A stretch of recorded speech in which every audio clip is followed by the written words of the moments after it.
Chapter 44, Unlucky Fire Rhinoceros. As long as Shuer believes Big Brother, Leng Ruhan said with relief. Big Brother, aren't you going to tell Shuer what happened? Leng Ruoxue asked. Shuer, let the matter pass since things have developed to this point. It's enough as long as Shuer believes me. Although he wanted to tell the truth, he didn't want to make things difficult for his master, nor did he want to damage his academy's reputation because of a few black sheep. I'll listen to Big Brother, Leng Ruoxue coaxed. She knew that her brother had concerns and would rather suffer himself. But she didn't have any. Let the matter pass. It's not going to be that easy. How can I let anyone who bullies the Leng family off so easily? Do they really think that the Leng family are pushovers? Big Brother, it's getting late. You should rest early. Shuer will visit you tomorrow. Okay. Big Brother will sleep now and wait for Shuer to come tomorrow. Leng Ruhan didn't want Shuer to worry. Leng Ruoxue watched her brother fall asleep on the bed with her own eyes before leaving with Yichen. Shuer, do you really intend to let this matter pass? Yichen asked curiously. What do you think? Leng Ruoxue asked rhetorically. No matter what you want to do, don't leave me behind. You have to count me in. Yichen didn't believe that this protective little woman would let those fellows who made her elder brother the scapegoat go unscathed. Okay, no problem, Leng Ruoxue said generously. Why should I decline if someone is willing to be a free goon? Come up, Leng Ruoxue said to Yichen as she sat on Quill's back. Where are we going? Yichen was curious. Misty Woods, Leng Ruoxue's pink lips softly murmured. The Misty Woods was one of the many medium-sized forests in the Eastern Lagoon Empire. It was incomparable to the illusionary forest, regardless of size and the population, types, and levels of spirit beasts. The Misty Woods was much safer than the illusionary forest, and it was very close to Phoenix City. As a result, the Heavenly Phoenix Academy often regarded the Misty Woods as a training ground for new students. She had learned from Ming'an that her brother met with the accident in the Misty Woods. Are we going hunting in the Misty Woods at this late hour? Yichen teased. Yes, hunting, Leng Ruoxue said lightly. After flying for less than half an hour, Quill brought them to the entrance of the Misty Woods. Quill, find a spirit beast and ask where the fire rhinoceros's territory is, Leng Ruoxue said directly. Yes, master. Quill's sharp eagle eyes searched around and found an owl hiding in a tree. Quill flew directly to the front of the owl and asked, where is the territory of the fire rhinoceroses? This insignificant beast will bring you there, the 1-meter-tall owl said while trembling in fear. This is it, the timid owl said. Thank you. This is your reward. Leng Ruoxue threw a spirit fruit to the timid owl. The owl opened its mouth to catch the fruit, nodded in gratitude, and quickly flew away. Quill, go and capture a fire rhinoceros for me, Leng Ruoxue ordered. The fire rhinoceroses should be asleep, so she had to lure them out. Yes. Quill flew around in the sky and then swooped down. A chubby fiery red rhinoceros appeared in his sharp claws when he flew up again. Fire rhinoceroses were fire attribute rhinoceroses. They were mostly intermediate spirit beasts, but a small number of them were advanced spirit beasts of level 7 and above. The fire rhinoceros caught by Quill was a level 7 spirit beast. Who are you people? The fire rhinoceros stammered. Don't be scared. We just want to have a chat with you, Leng Ruoxue said with a smile. I have nothing to talk about with humans, the fire rhinoceros said fearfully. How could it not be afraid? There was a holy beast eyeing it covetously next to it. Boo-hoo. Shuer, I'm hungry. Let's roast it and eat it.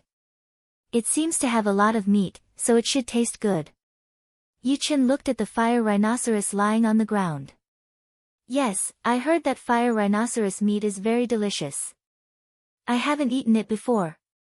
Leng Ruoxue said cooperatively. It's more than that. The hide of fire rhinoceroses is also very valuable. So are their horns. They are all good raw materials for making equipment, Yuchen commented critically about fire rhinoceroses. One probably isn't enough to eat, right? Why don't we catch a few more? We can bring them back for Grandpa and the others to try, Len Ruoxue said. Master, I'm going to catch more. Quill flew up again. In less than half an hour, Quill caught more than a dozen fire rhinoceroses, each of them a level 7 spirit beast.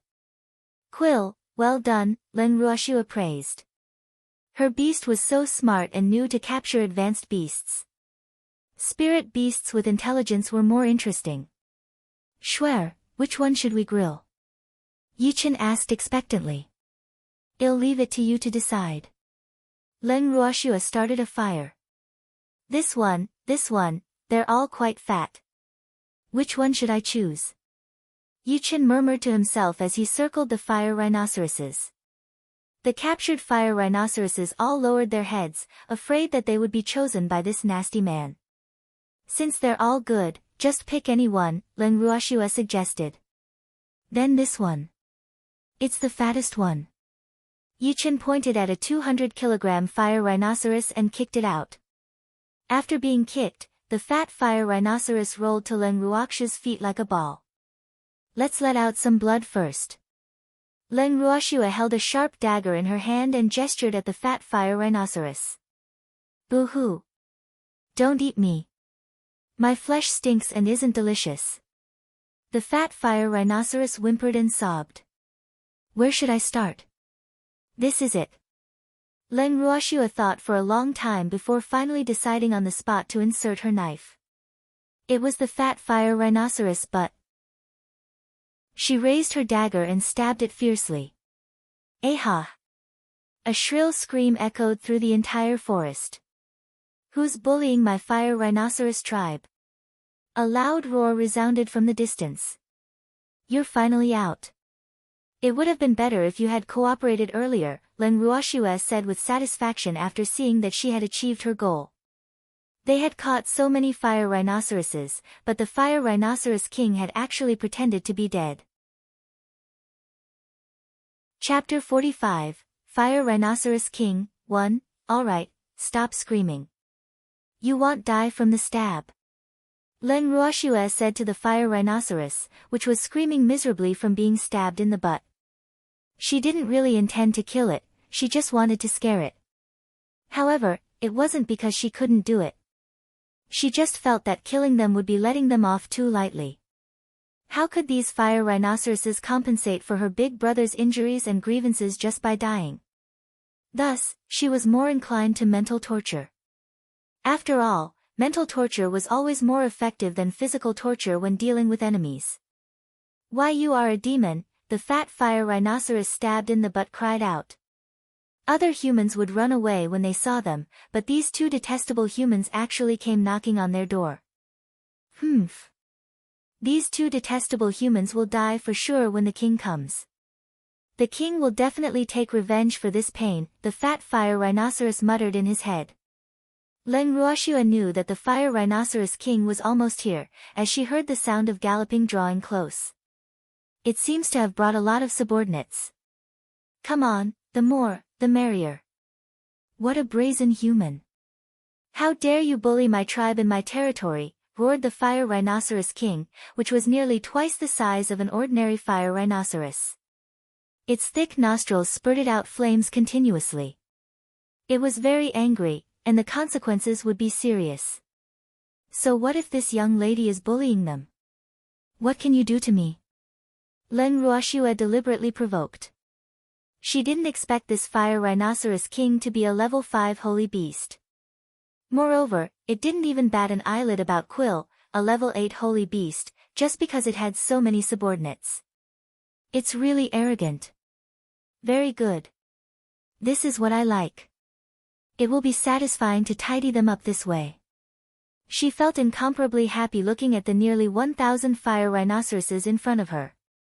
Human, you will regret this, the fire rhinoceros king bellowed furiously, its bell-sized eyes widening. Go, let this human taste the power of our fire rhinoceros tribe, the fire rhinoceros king roared. All the spirit beasts in the Misty Wood knew that it had a bad temper, so no beast dared to provoke it. It had been too used to its status as the king here, which was why it didn't do anything when the eagle first caught a fire rhinoceros. It knew about it, but it didn't pay too much attention since these people were of a higher level, and it thought they were just passing through. The death of 1 or 2 fire rhinoceroses wasn't a big deal to him after all. The forest was always a place where the strong preyed on the weak.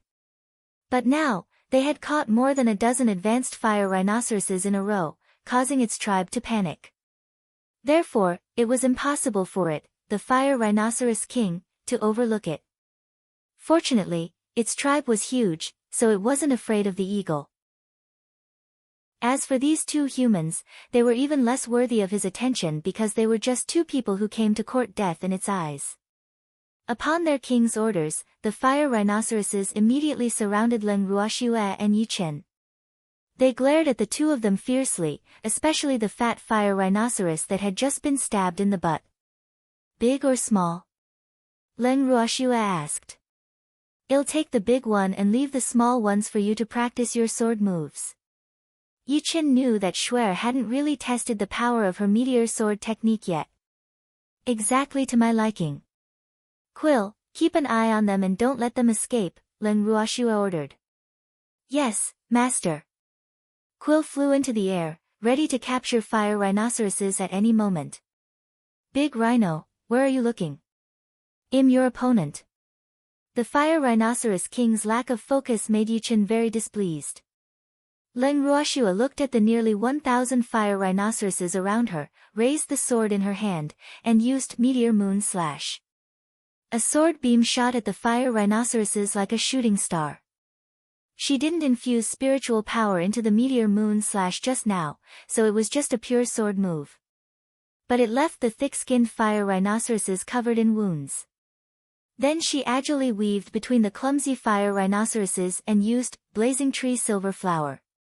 The sword beams infused with fire attribute spiritual power swept at the fire rhinoceroses like blazing shooting stars, instantly killing more than half of them.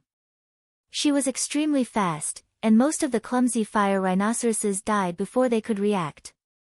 Seeing that the fire rhinoceroses were either dead or wounded and could no longer attack, Leng Ruoxue stopped and looked over at Yi Chen.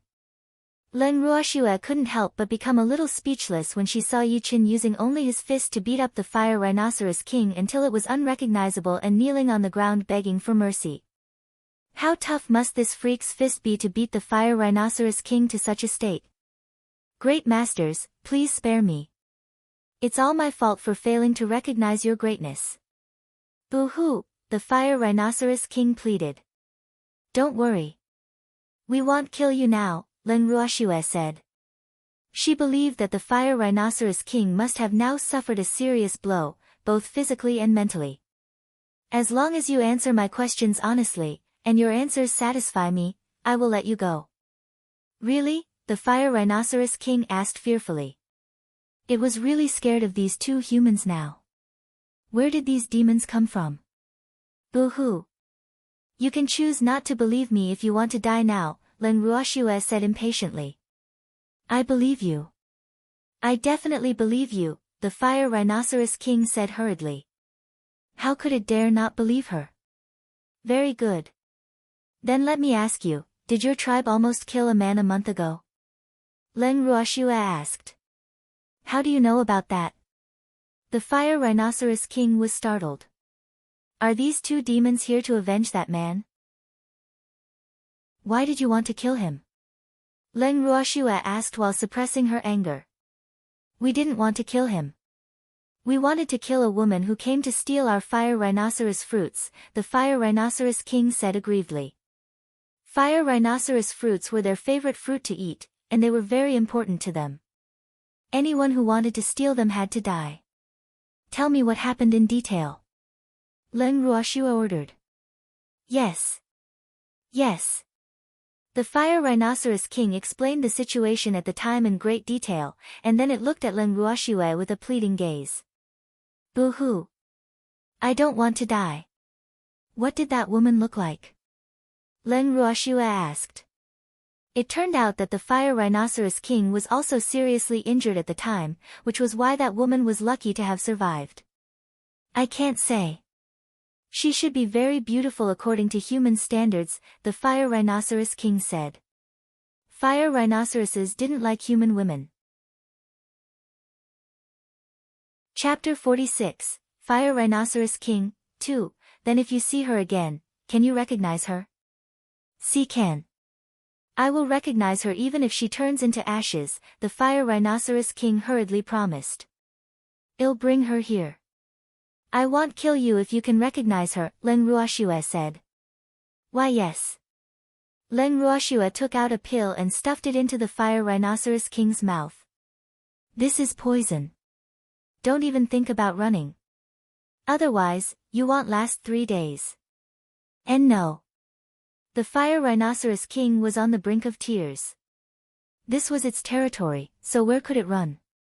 It wasn't easy to conquer such a territory, so how could it bear to abandon it? After doing what she came here to do, Leng Ruoxue and Yichen left the misty woods. Of course, they didn't forget to take the dead fire rhinoceroses with them. They were their spoils of war.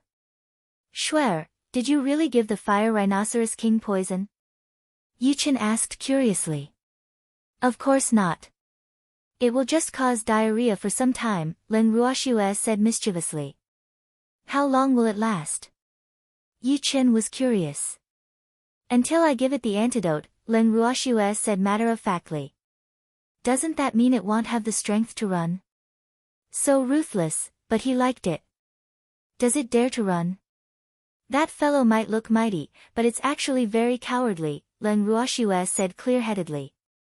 They had caught more than a dozen fire rhinoceroses, so that fellow knew that it couldn't continue to ignore the situation. If it weren't for the sake of protecting its dignity as the fire rhinoceros king, it wouldn't have been willing to come out. Moreover, it only came out as a bluff by relying on its numbers. Quill, find an open space to stop, Leng Ruoxue said all of a sudden. What's the matter? Yichen was puzzled. I'm going to break through, Leng Ruoxue explained. She had broken through to advanced spiritual sovereign for several months now and had stored up enough spiritual power, but there had been no sign of advancing to peak spiritual sovereign. She didn't expect to feel that she was going to break through from the fight just now. Quill found a relatively flat place to land. Leng Ruoxue jumped off Quill's back and sat cross-legged on the ground. She broke through to peak spiritual sovereign in no time since it was only a minor stage. So except for the relatively low-level silver wolves advancing 1 or 2 levels, none of her other beasts advanced. Leng Ruoxue gazed at her spiritual power that was a deep gold color, a color that only peak spiritual sovereigns possessed. Spiritual power would have color after breaking through to Great Spiritualist. The color for Great Spiritualist was silvery white. For Spiritual Monarch, it was light gold, and the color from elementary to peak would gradually deepen. The color for Spiritual Sovereign was gold, and it would also gradually deepen from elementary to peak. It was the same for Spiritual Supremacy and Spiritual Deity. The color for Spiritual Supremacy was purple gold, and the color for Spiritual Deity was purple. Moreover, there was no elementary, intermediate, advanced, or peak for Spiritual Deity. When using spiritual skills to fight, the spiritual power released would mainly be the color of the spiritual power attribute, except that there would be a colored layer corresponding to the user's spiritual power level enveloping it. This way, it would be easy to differentiate the levels of people when others were watching them fight. Otherwise, people of low levels wouldn't be able to know the strength of those of higher levels. It took a long time to advance to peak spiritual sovereign, Leng Ruoxue complained. Her heaven-defying art was still at the 2nd level. Only after completing the 2nd level would her strength be equivalent to spiritual supremacy. Be content, you greedy little thing. Many people never reach spiritual sovereign, Yichen said with feigned anger. That's true. Leng Ruoxue was just joking. In fact, she was very satisfied. Even though she hadn't advanced to spiritual supremacy yet, with her current strength, she might not necessarily lose to someone at that level. If she had the chance, she had to find an unlucky spiritual supremacy to try. After Leng Ruoxue and Yi Qin returned to the Leng residence, they went to their respective rooms to rest. The next morning, Leng Ruoxue went to see her big brother as soon as she woke up. But she didn't expect Yi Qin to be earlier than her. Moreover, the two of them seemed to be chatting happily. She couldn't help being curious. What are they talking about? Big brother. Shuer, you're here. Leng Ruhan's mood had improved significantly. Why are you here? Leng Ruoxue looked at Yi Qin in puzzlement. This fellow actually didn't go back to his home after returning to Phoenix City last night but insisted on staying at her place. I came to chat with Big Brother. Yi Qin said with a light smile. What were you talking about? Leng Ruoxue was curious. Are they close? This is a secret between men, Yi Qin said mysteriously. Then you continue chatting with Big Brother first. I have something to do, Leng Ruoxue said. TSK, he's actually leaving me hanging. With that, she left the cold tea pavilion. Shuer. Leng Ruhan called out from behind her. Is Shuer angry? He asked worriedly. Shuer actually ignored me. Big brother, don't worry. She won't be angry, Yi Qin said. Miss, why are you back so soon? Lu Tao was slightly surprised when she saw her young miss, who had just left, return within a short time. It's okay, Lu Tao. You and Cui Zhu just have to cultivate diligently. Leng Ruoxue reminded her. Before leaving, she had left spiritual essence pills for them, so these two girls were now intermediate spiritual monarchs. Yes, Mississippi, don't worry. Cui Zhu and I will cultivate seriously, Lu Tao said gratefully. If not for their young miss, they didn't know how long it would have taken for them to advance to spiritual monarch. Moreover, after consuming the spiritual essence pills she left for them, they clearly felt that they absorbed spiritual power much faster than before. Eat this. One each for you and Cui Zhu. Leng Ruoxue took out 2 red spirit fruits. Thank you, Mississippi. Lu Tao knew that everything her young miss gave was something good. I don't need any attending here. Leave and eat the spirit fruit, Leng Ruoxue said, yes. Shuer. Grandfather. Shuer, do you have a way to treat Ruhan's injuries?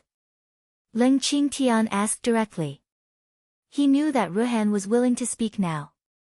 I don't know either. I have to search through the pill formulas Master left me, Leng Ruoxue said. Look for it then. Grandpa will accompany Ruhan, Leng Qingtian said worriedly. Grandpa, don't go yet. Yi Qin is there. They seem to be having a good time chatting. Leng Ruoxue stopped him. She was afraid that her grandfather wouldn't be able to control himself and reveal a pained expression when he saw her big brother. That would put a lot of pressure on him. Chapter 47, Breakthrough at last, okay. Grandpa won't go see him now.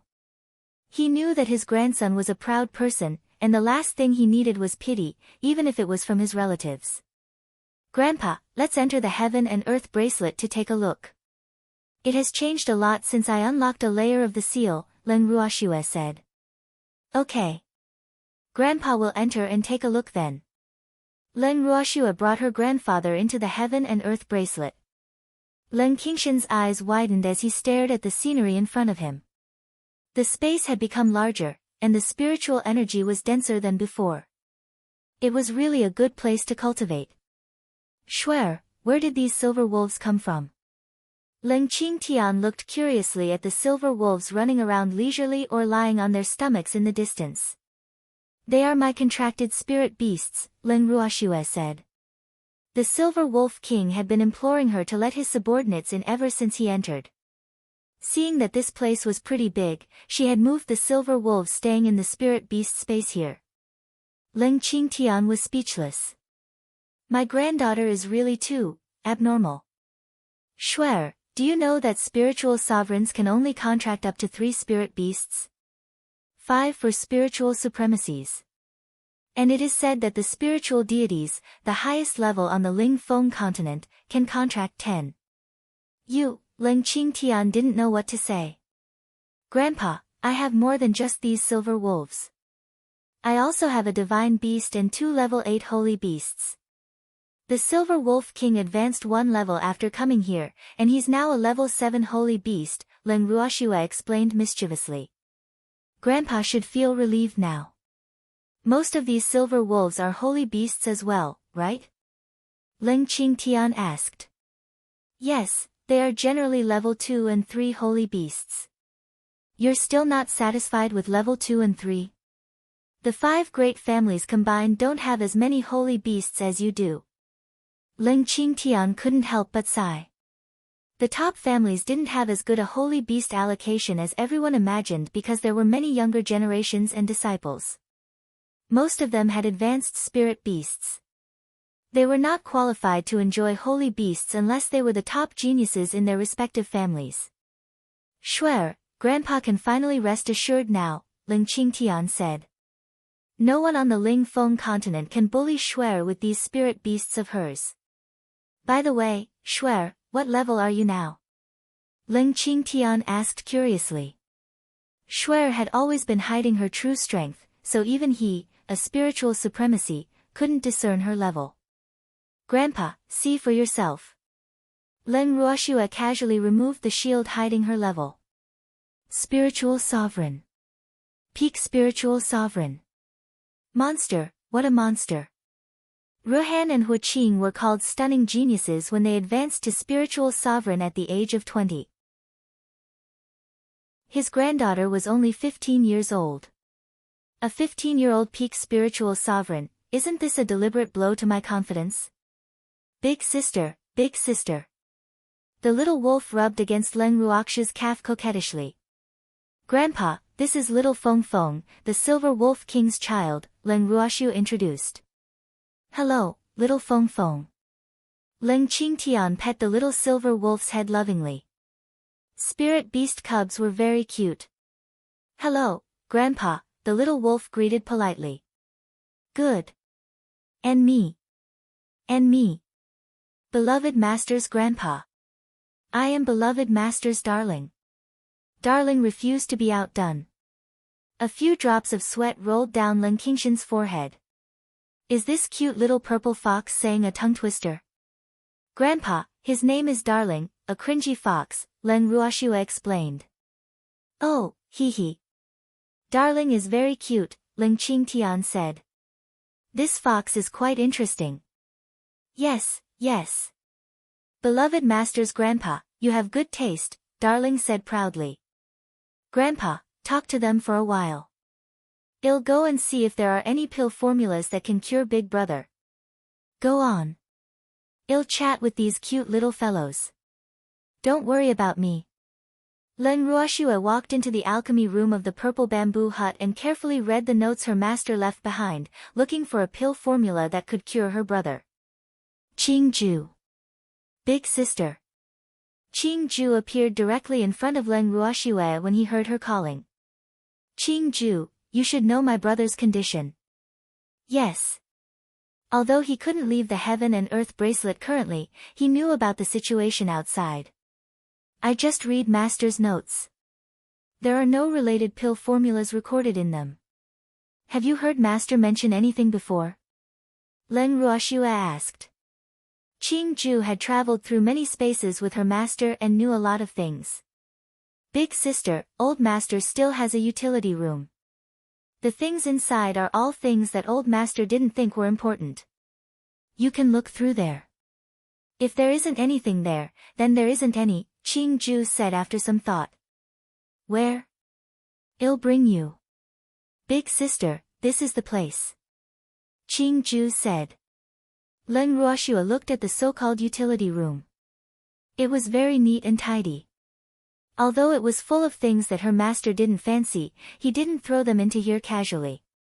Alas, her master's standards were too high. Every piece of junk in this utility room would be a priceless treasure if taken outside. But her master didn't fancy them at all. However, she was not as extravagant as her master, and many things here were still very useful to her currently. Leng Ruoxua carefully searched through every corner and finally found what she needed among a pile of pill formulas that her master thought were useless. The pill formula had an essence restoration pill, an intermediate pill that wasn't difficult to concoct. She was just short of the main ingredient, essence restoration grass. She had all the other herbs, but what was essence restoration grass? Grandpa. Leng Ruoxua left the purple bamboo hut and saw her grandfather playing with little Feng Feng. Shuer, how is it? Did you find anything? Leng Qingtian asked anxiously when he saw his granddaughter come out. Yes. Grandpa, don't worry. Big brother will be fine. Leng Ruoxua comforted him. That's good, that's good. Leng Qingtian finally felt relieved. Grandpa, I have the pill formula, but am missing the main ingredient. Chapter 48, Missing the Essence Restoration Grass, what is it? Grandpa will get people to buy it immediately, Leng Qingtian said anxiously. Essence Restoration Grass. Although Leng Ruoxua had never heard of essence restoration grass, Qing Ju said that it was not a very precious medicinal herb. Grandpa will get people to find it. Grandpa, it won't hurt to wait a bit longer. Let's go see Big Brother. She was also at ease now that she had the pill formula. Okay. They arrived at the cold tea pavilion and heard people talking before they were near. It's Old Man Lin, Leng Qingtian said. Old Man Lin had been coming to his home to bring news almost every day ever since Ruhan was injured. Ruhan, Master is relieved that you are willing to speak, Lin Liang said sadly. Ruhan was his only disciple, and he had just advanced to spiritual sovereign not long ago. But who knew that something like this would happen? Alas, he was useless and let his disciple suffer. He also let his old friend down. Master, I'm fine now. Don't worry. Leng Ruhan comforted him. He had known for a long time that he was already a disabled person who could no longer cultivate spiritual power. The reason he was still alive now was all because Ardent had exchanged his life for his. Thus, he wouldn't wallow in self-pity. He would live well. He would not let Ardent's sacrifice be in vain. Old thing, why are you here again? Didn't I tell you that you don't need to bring news every day? Leng Qingtian shouted as soon as he entered the room. After entering the room, Leng Ruoxua saw her brother sitting opposite Grandpa Lin, who didn't like her much. Meanwhile, Yi Chen was sitting in a corner. Grandpa Lin.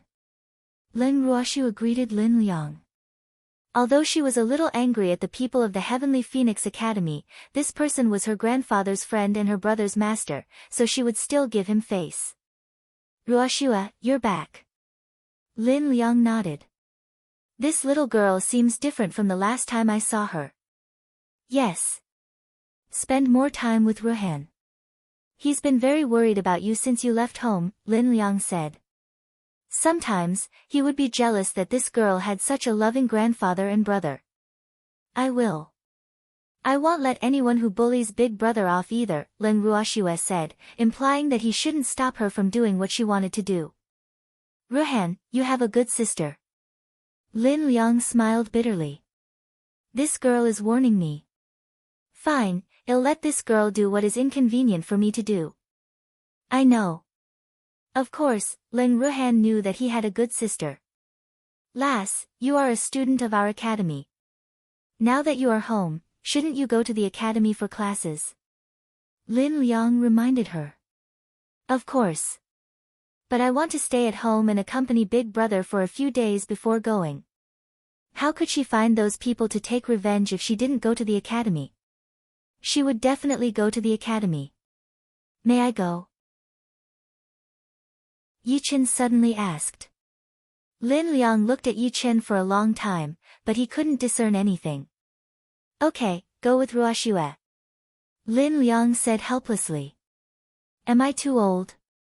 I can't see through the youngsters these days. Thank you. Big Brother, let's grill some meat later. Leng Ruoxua suggested. Anything you like. Leng Ruhan had always granted his sister's requests. How could he have any objections? Shuer, what meat is this? It smells so good, Ling Qingtian couldn't help asking when he smelled the alluring meat. Shuer specially kept some earth python meat for Grandpa and Big Brother. How is it, old thing? My granddaughter is still the most filial, isn't she? It's all thanks to Ruhan and me that you can eat such delicious meat, Ling Qingtian said proudly. Knowing that his grandson had a chance to be cured, he felt relaxed. Yes, I'm so envious of you. Lin Liang rolled his eyes at him. He had not had a good night's sleep since Ruhan's accident. He felt relieved seeing Ruhan pull himself together today. Shuer, is this wind rabbit meat? Leng Ruhan couldn't help asking after eating another piece of meat. Yes. Big brother, eat less. There will be something better in a bit. Leng Ruoxue said mysteriously. Something better? Leng Qingshan's curiosity was piqued. Is there any meat more delicious than earth python and wind rabbit? Well, this meat tastes better with Shuer's seasonings. Of course. This is it. Leng Ruoxue took out a large piece of meat that she had prepared from her ring and started grilling it on the fire. Although this meat tastes good, it's not as delicious as the earth python meat. Leng Ruhan said in puzzlement after taking a bite. Yes, Shuer, what meat is this? Leng Qingtian was also a little curious.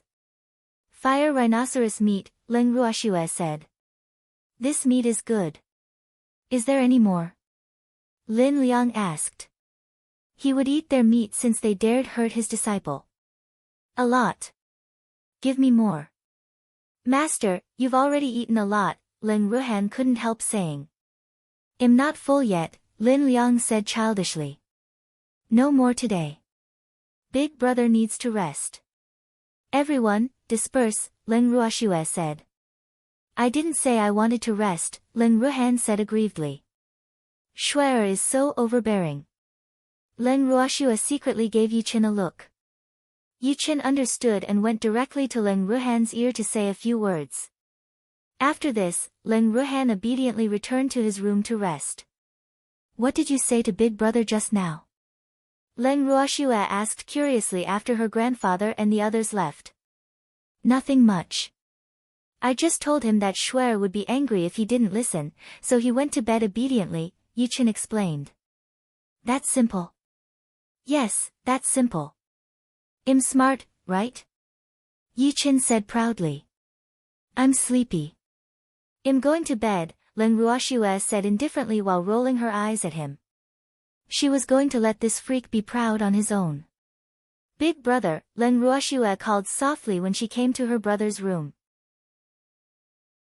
Her brother's complexion had improved a lot over the past few days. Shuer. Leng Ruhan, who was standing by the window, turned around.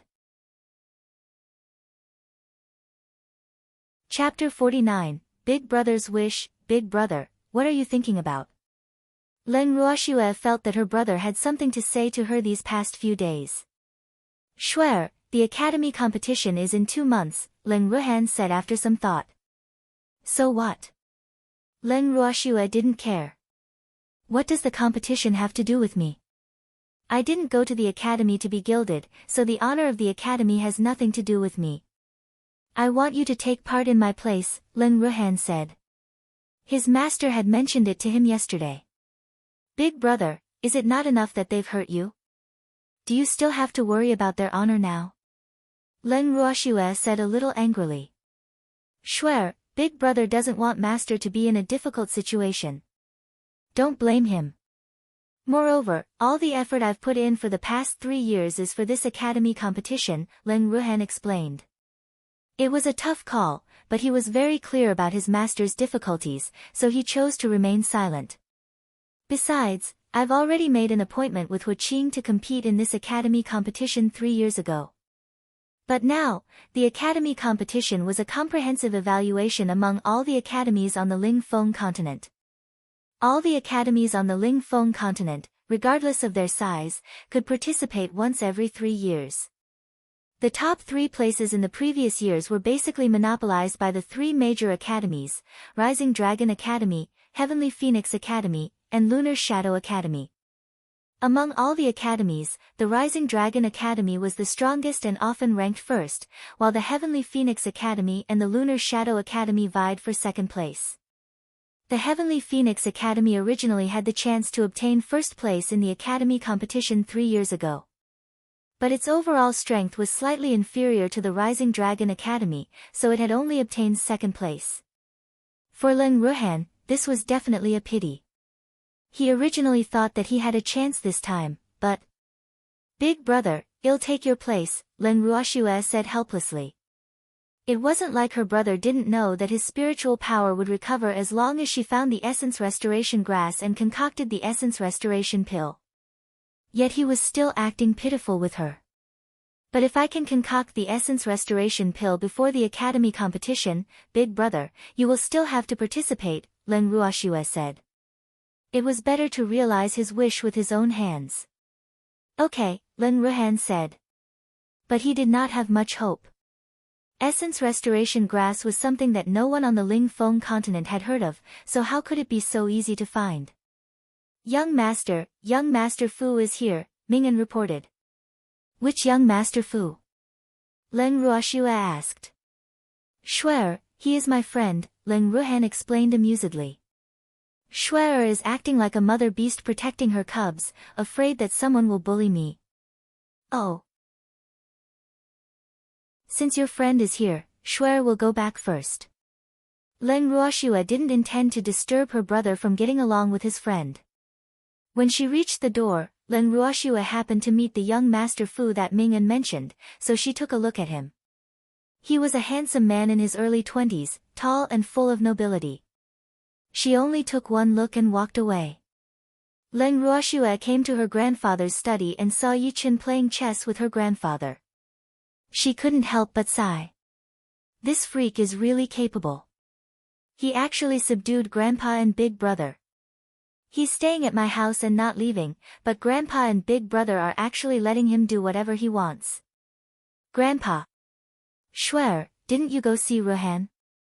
Why are you back so soon? Leng Qingtian asked. Young Master Fu is here, so I excused myself. What is he doing here? Leng Qingtian said displeasedly. Grandpa, what's wrong? Is there something wrong with young Master Fu? Leng Ruoxue asked doubtfully. There's nothing wrong with him, but there's something wrong with the Fu family, Leng Qingtian said in disgust.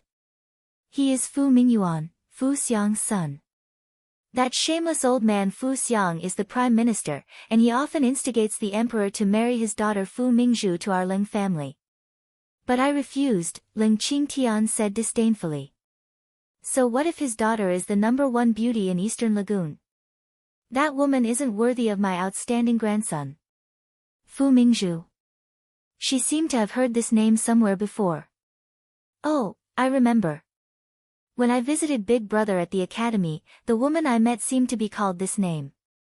Shuer, when do you plan to go to the academy with Yichen? Leng Qingtian asked. He was quite satisfied with his future grandson-in-law, Yichen, so he was happy to create opportunities for them to get along. The day after tomorrow. Then Grandpa will get people to prepare. You won't be able to come home often after going to the academy. Grandpa will miss you, Leng Qingtian said reluctantly. But he also knew that his granddaughter didn't go to the academy to study.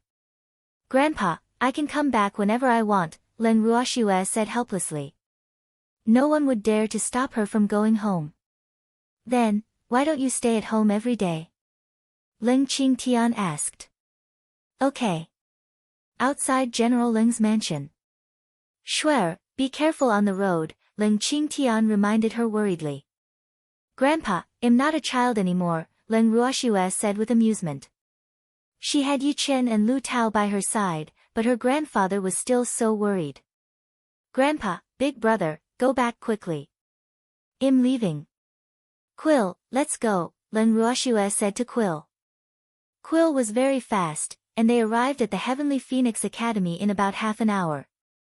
Leng Ruoxua got Quill to enter the Heaven and Earth bracelet, and the three of them walked into the academy as if no one else was around. The Heavenly Phoenix Academy was indeed worthy of being one of the three major academies. Not only was it big, but it was also very imposing. The architecture of the buildings was beautiful and mighty. "Excuse me, may I know how to get to the principal's office?" Lu Tao stepped forward and asked a boy. "Independent Illinois take you there," the ordinary-looking boy said with a blush and a racing heart. Heavens, this woman is so beautiful. He couldn't help sneaking glances at Leng Ruoxua. "This is it," the boy leading the way stammered. "Thank you." Lu Tao knocked on the door. "Come in." "Mississippi." "Lu Tao, wait for us here." Leng Ruoxua opened the door and walked in with Yi Chen. Chapter 50, Savage Fox. 1. Ruoxua, you're here. Lin Liang was stunned for a moment when he saw them, but he quickly reacted. "Grandpa Lin, we've come to report." "Yes, just in time," Lin Liang said.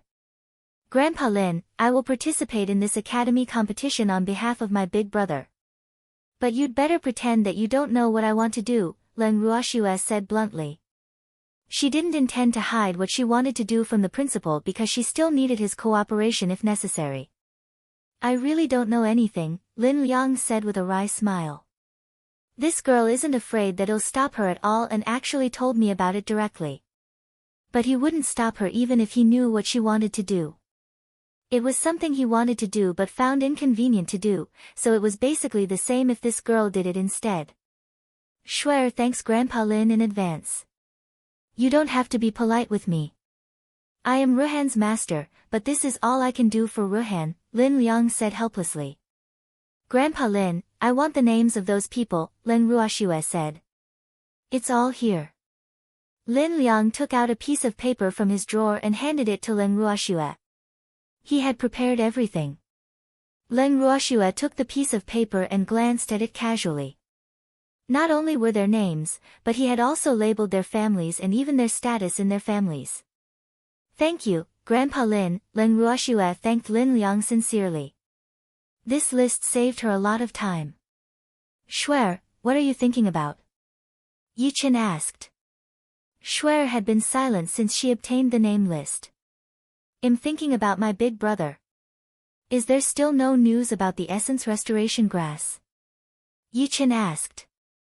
In fact, he had been helping out, but he had no leads at all. "No, but I'm not thinking about the essence restoration grass." "Then what are you thinking about?" "I'm thinking that it's not a big deal even if some students were injured during the training exercise." "Why should they blame Big Brother?" "Grandpa is very protective of his loved ones." "What benefits will this bring to them?" Leng Ruoxua said. In fact, she had been thinking about this for a long time, but she kept feeling that she seemed to have overlooked something. "I'm not sure what benefits they will get, but I know that Principal Lin is in a very passive position because of it," Yi Chen said. Anyone with eyes could tell that this was absolutely the result of people adding fuel to the fire. "Isn't it an overreaction even if this matter is aimed at the principal?" Leng Ruoxua said after some thought. "Grandpa Lin is a spiritual supremacy, so his position in the Heavenly Phoenix Academy isn't easily shaken. Moreover, Big Brother was the one who suffered the most in this incident." "Wait. Why didn't I realize it sooner? Their main target is my grandpa. Grandpa Lin is just collateral damage," Leng Ruoxua said with certainty after thinking it through. "What do you mean?" "This incident injured the #1 genius of the academy so severely. What do you think the consequences will be for the teachers leading the team? Moreover, this student is the grandson of General Leng and the disciple of the principal. What do you think they will do?" Leng Ruoxua asked in return. The teachers were afraid that General Leng would seek revenge, so they naturally wanted to shrink responsibility. But as far as I know, those two teachers come from small families. But several of the students on that training exercise are nobles, and there was even a member of the imperial family. I'm afraid they don't have the ability to make all the students perjure themselves, Yi Chen analyzed. Just because they don't have the ability doesn't mean others don't, Leng Ruoxue said coldly. She had already vaguely guessed what was going on. The two of them walked on the academy plaza while chatting. Shuer, shall we go to the library to take a look? Yi Qin suggested. They didn't have to attend classes on time like other students here, and the people they were looking for weren't in the academy now. It was said that almost all of them were recuperating at home and would only return to the academy in a few days. Okay. She had always wanted to go to the library. They went directly to the top floor of the library with the access given to them through the academy's golden badges. The books on the top floor were the essence of the entire Heavenly Phoenix Academy. Not just anyone could enter this place, but they were not aware of the regulations here. After staying on the top floor of the library for a few days, Leng Ruoxue almost finished reading all the books here. There was really nothing else to read, so she left. Yi Qin left 2 days ago for some reason. Senior brother Feng, I like you. Leng Ruoxue happened to hear a very gentle female voice when she passed by a small forest outside the library. She unintentionally looked up and found the woman somewhat familiar. Huh, it's Fu Mingzhu. Such a coincidence. I happen to be looking for her. She then looked at the man Fu Mingzhu confessed her love to. Yes, he was indeed handsome and extraordinary with a noble temperament. He should be slightly younger than her brother. Even though he was not as handsome as her brother, he was still a rare beauty. Seemingly aware that someone was looking at him, the man raised his head and happened to see Leng Ruoxue. He couldn't help being stunned, his eyes showing his amazement.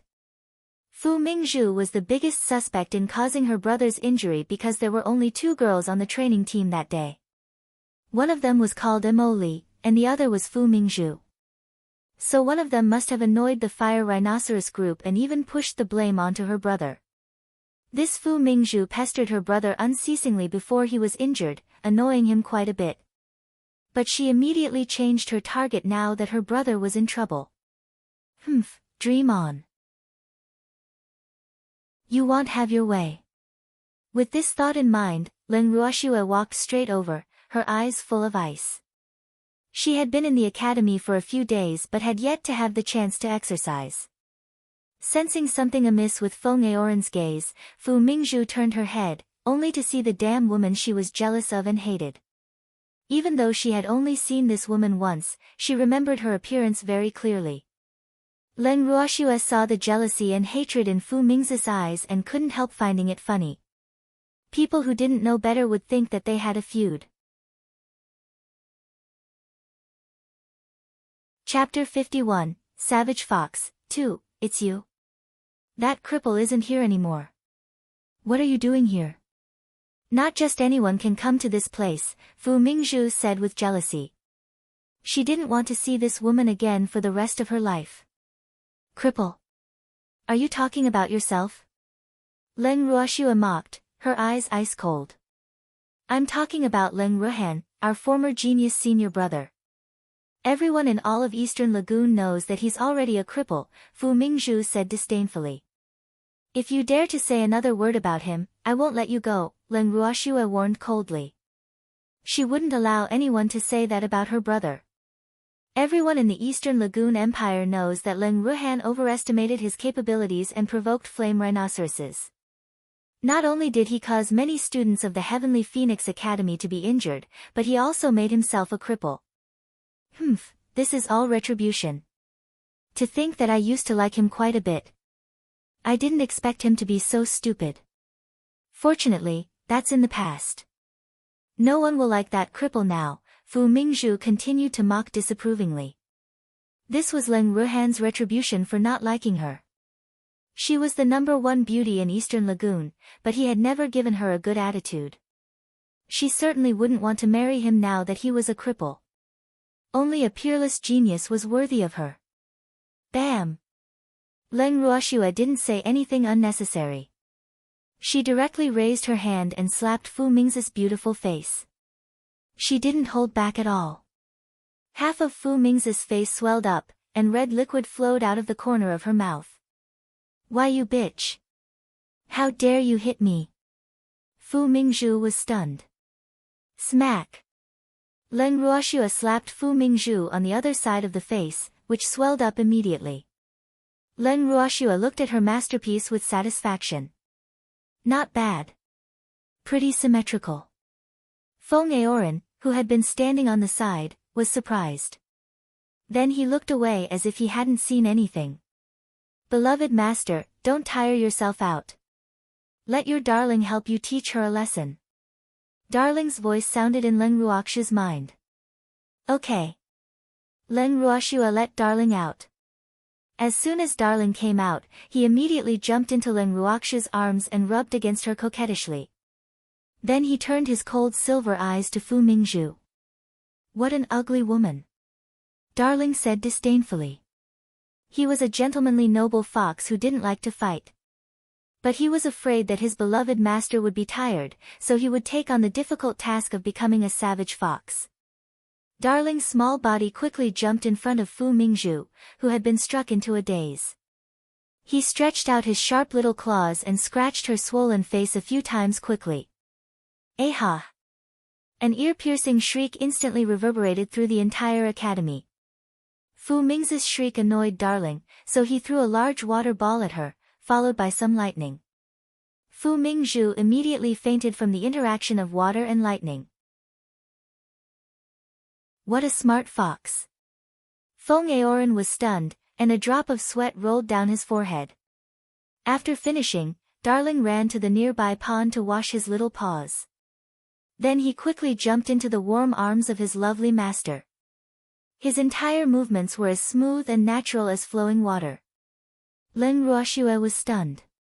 She looked at Fu Mingzhu, whose face was covered in blood. Darling is so cruel. Well done, nonetheless. Feng Aoran stared at everything in front of him with his mouth agape. Those movements were a little too fast. In fact, everything happened in the blink of an eye, so he didn't even have the time to react. Seeing that Fu Mingzhu had fainted, Feng Aoran grabbed Leng Ruoxue's hand. Quick, let's go. Why should I leave? Leng Ruoxue wasn't afraid of the Fu family. Fu Mingzhu was the biggest suspect in harming her brother. She would just treat it as collecting some interest first. Anyway, she didn't plan to let any of them go. The Fu family is not to be trifled with, Feng Aoran reminded. I know. She had heard her grandfather talk about the Fu family's overbearingness. Then why aren't you leaving? Feng Aoran said anxiously. He heard footsteps. Fu Mingzhu's scream just now definitely attracted attention. Let me tell you, if you don't leave now, you won't be able to leave when people come later.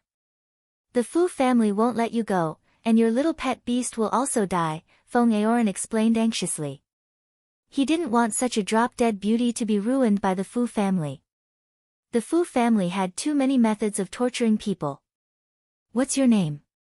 Leng Ruoxue suddenly asked. She heard Fu Mingzhu calling him senior brother Feng. Feng Aoran.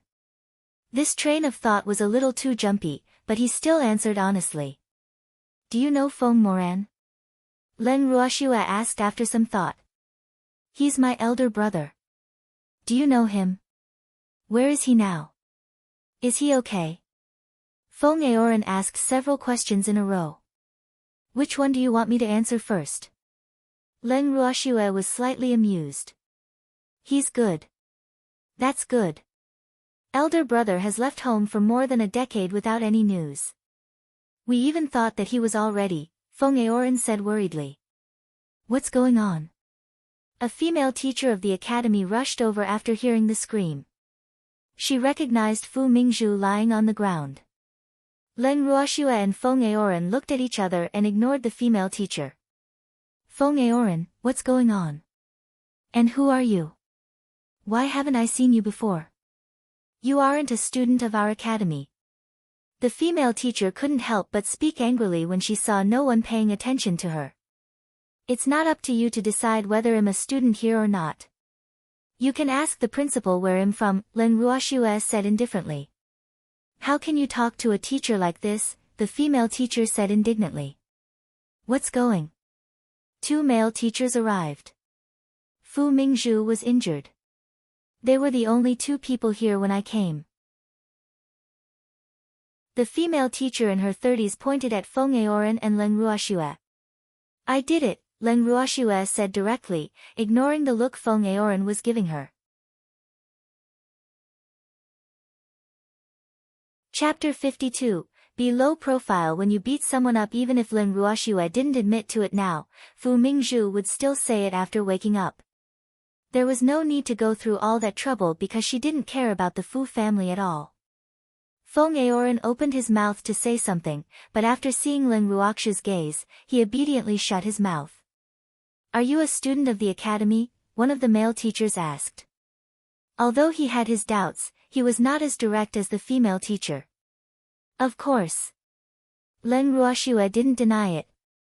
Then do you know that the academy forbids students from fighting privately? The male teacher said solemnly. He was smarter than the female teacher, and he immediately brought up the academy as justification. We didn't fight, Leng Ruoxue said indifferently. How could Fu Mingzhu end up like this without a fight? The female teacher asked angrily. She humiliated my elder brother, so I just slapped her twice. As for how she ended up like this, I don't know either, Leng Ruoxue said lightly. Your elder brother? Who's your brother? The male teacher asked. Leng Ruhan. Leng Ruhan is your elder brother, the male teacher said in surprise. He knew that their academy's former #1 genius had a younger sister, but wasn't she a simpleton? How did this absolute beauty in front of him look like a simpleton? Feng Aoran didn't expect that this stunning young lady was actually Leng Ruhan's younger sister. He had heard that Leng Ruhan's sister had already regained her mental faculties, but he didn't expect the former simpleton to be so astonishing. I won't allow anyone to humiliate my brother, no matter who it is. Leng Ruoxue shot an icy glare at the three teachers in warning.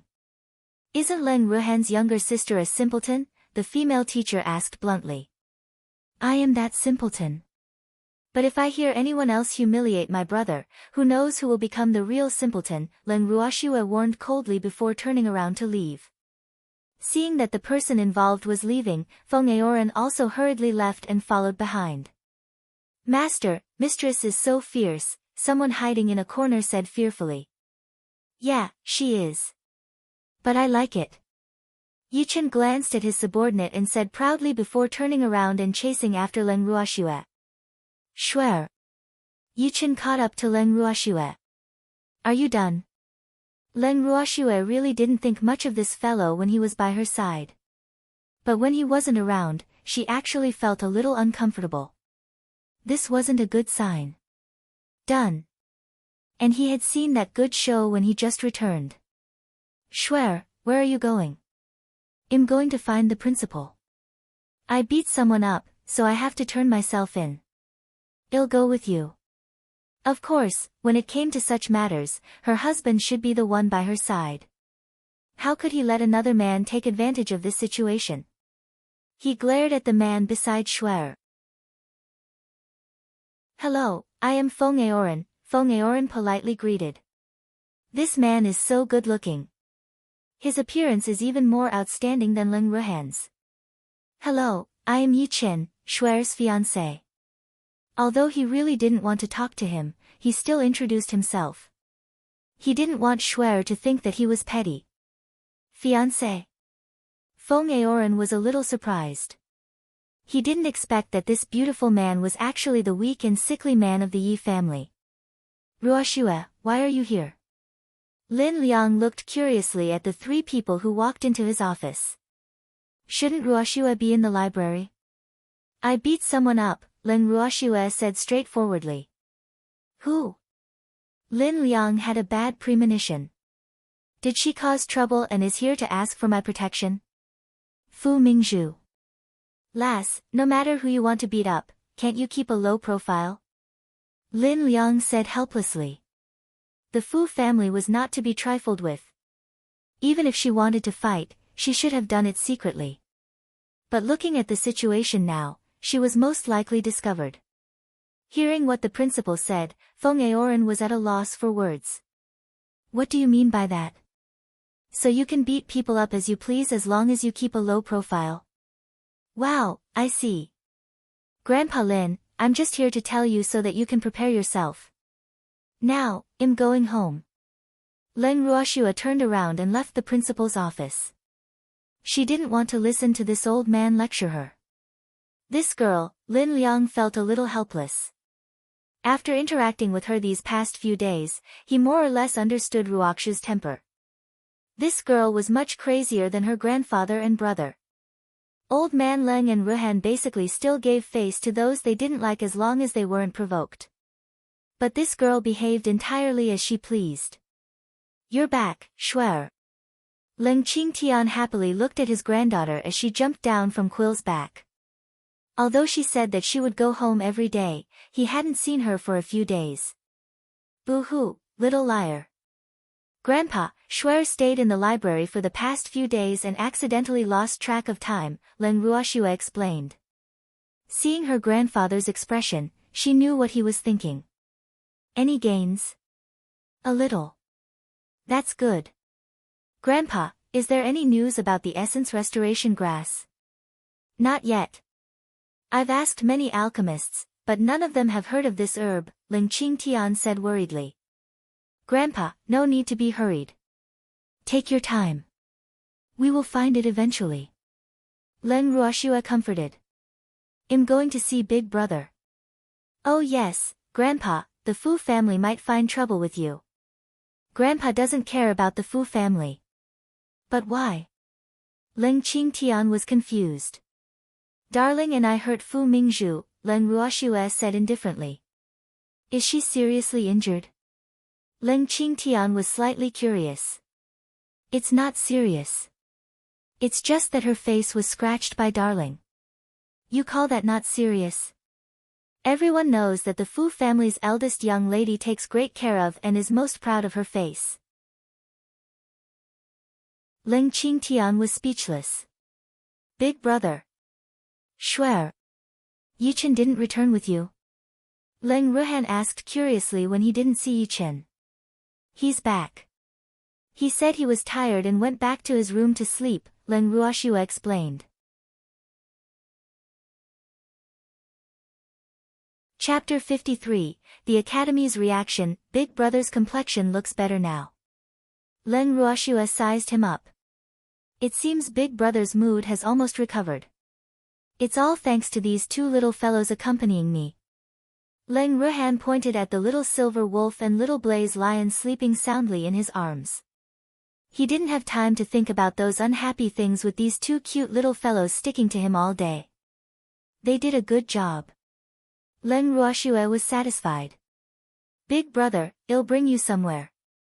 Seeing him looking at her with some uncertainty, Leng Ruoxue smiled mysteriously and directly brought him into the heaven and earth bracelet.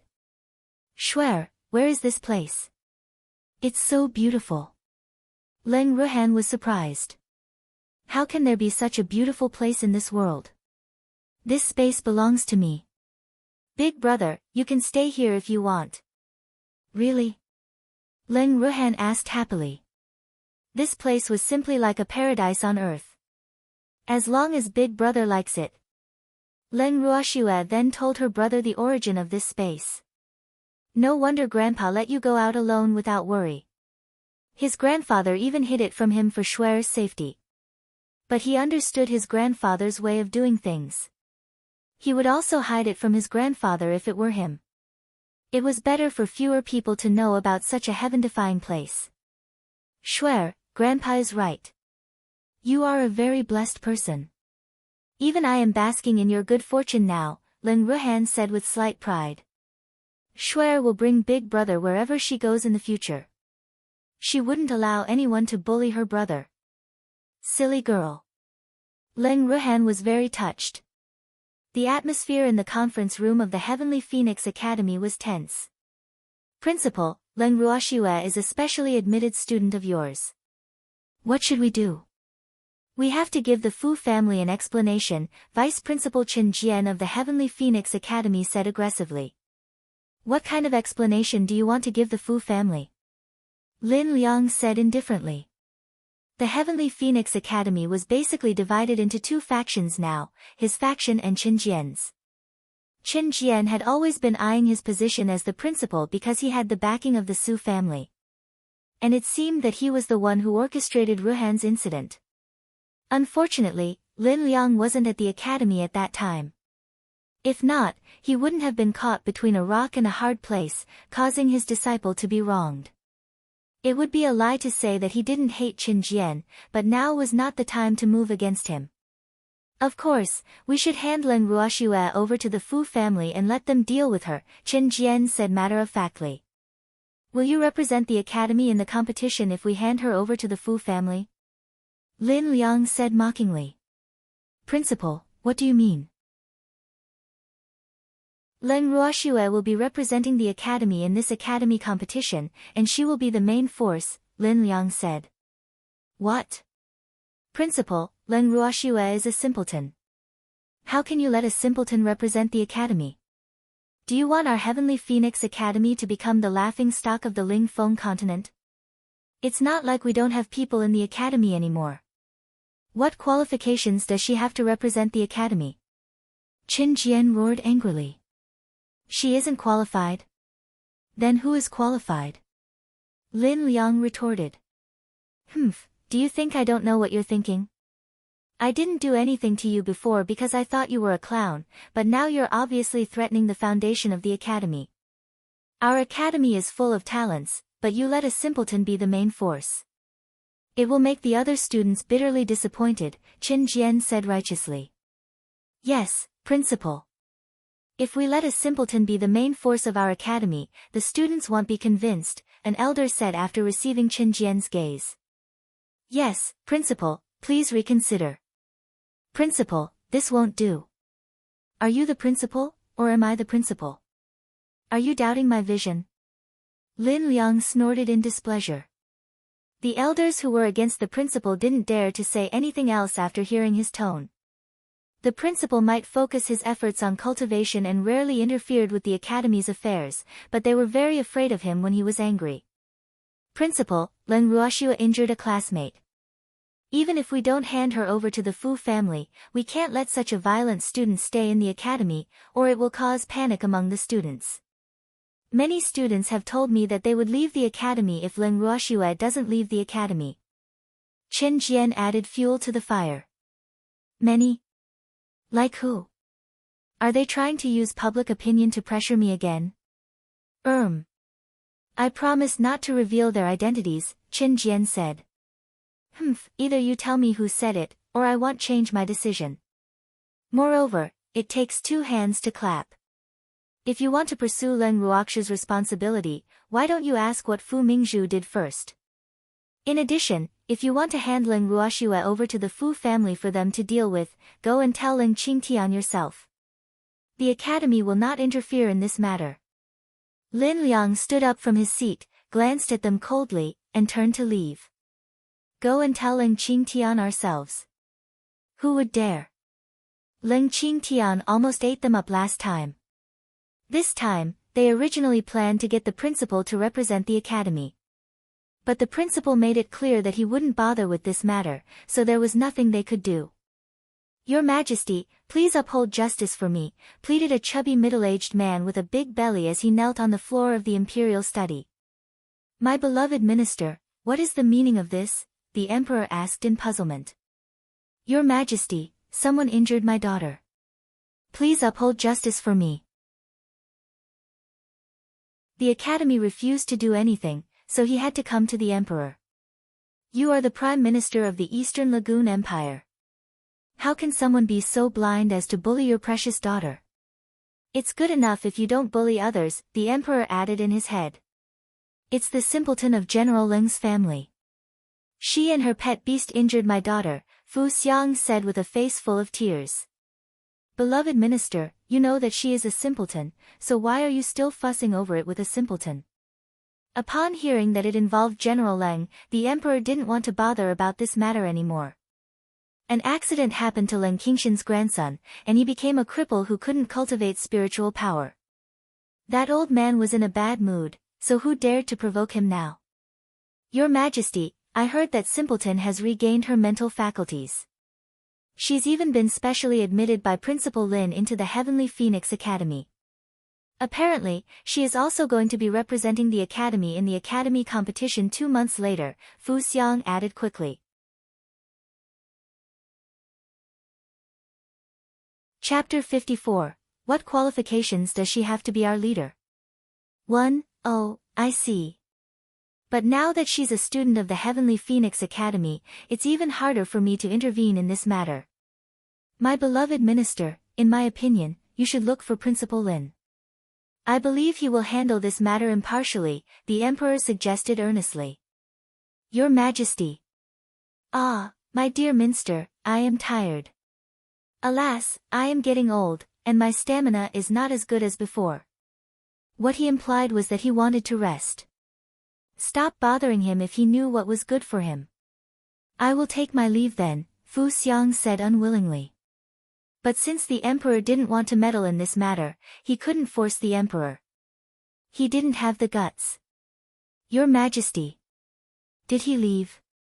Fu Xiang went to Consort Wan's palace, Eunuch Lu said. Eunuch Lu, have you figured out what happened? The emperor asked. He had already guessed that Fu Xiang would go to see Consort Wan, so he didn't find it surprising. Your Majesty, this servant has already inquired clearly. It was indeed General Leng's granddaughter who injured the young lady of the Fu family. But, Eunuch Lu hesitated. Just say it. In fact, it wasn't entirely Leng Ruoxu's fault. Fu Mingzhu insulted Leng Ruhan first. Only then did Leng Ruoxua hit her. Why didn't Fu Mingzhu retaliate then? She couldn't have just allowed Leng Ruoxua to hit her, could she? With her temperament, she isn't someone who can be bullied, the emperor said. Fu Mingzhu was known for being unruly and bossy. This young lady of the Fu family has been pampered since she was a child. It is likely that no one has beaten her in her life, so she was stunned and didn't retaliate. After that, she was scratched in the face by Leng Ruoxu's pet and even attacked. This servant heard it was quite tragic, Eunuch Lu said. Scratched her face. Is she disfigured? The emperor was curious. They say she has claw marks all over her face, so she should be disfigured. Eunuch Lu guessed. Fu Xiang will not let this daughter be disfigured. He will get crystal honey for her, the emperor said. Fu Xiang was counting on selling this daughter for a good price. Crystal honey is priceless and has no market, Eunuch Lu said. Crystal honey was indeed a good thing. Not only could it increase spiritual power, but it could also beautify skin and heal damaged skin. But even if you had money, there was nowhere to buy it now. The Leng family has some, the emperor reminded.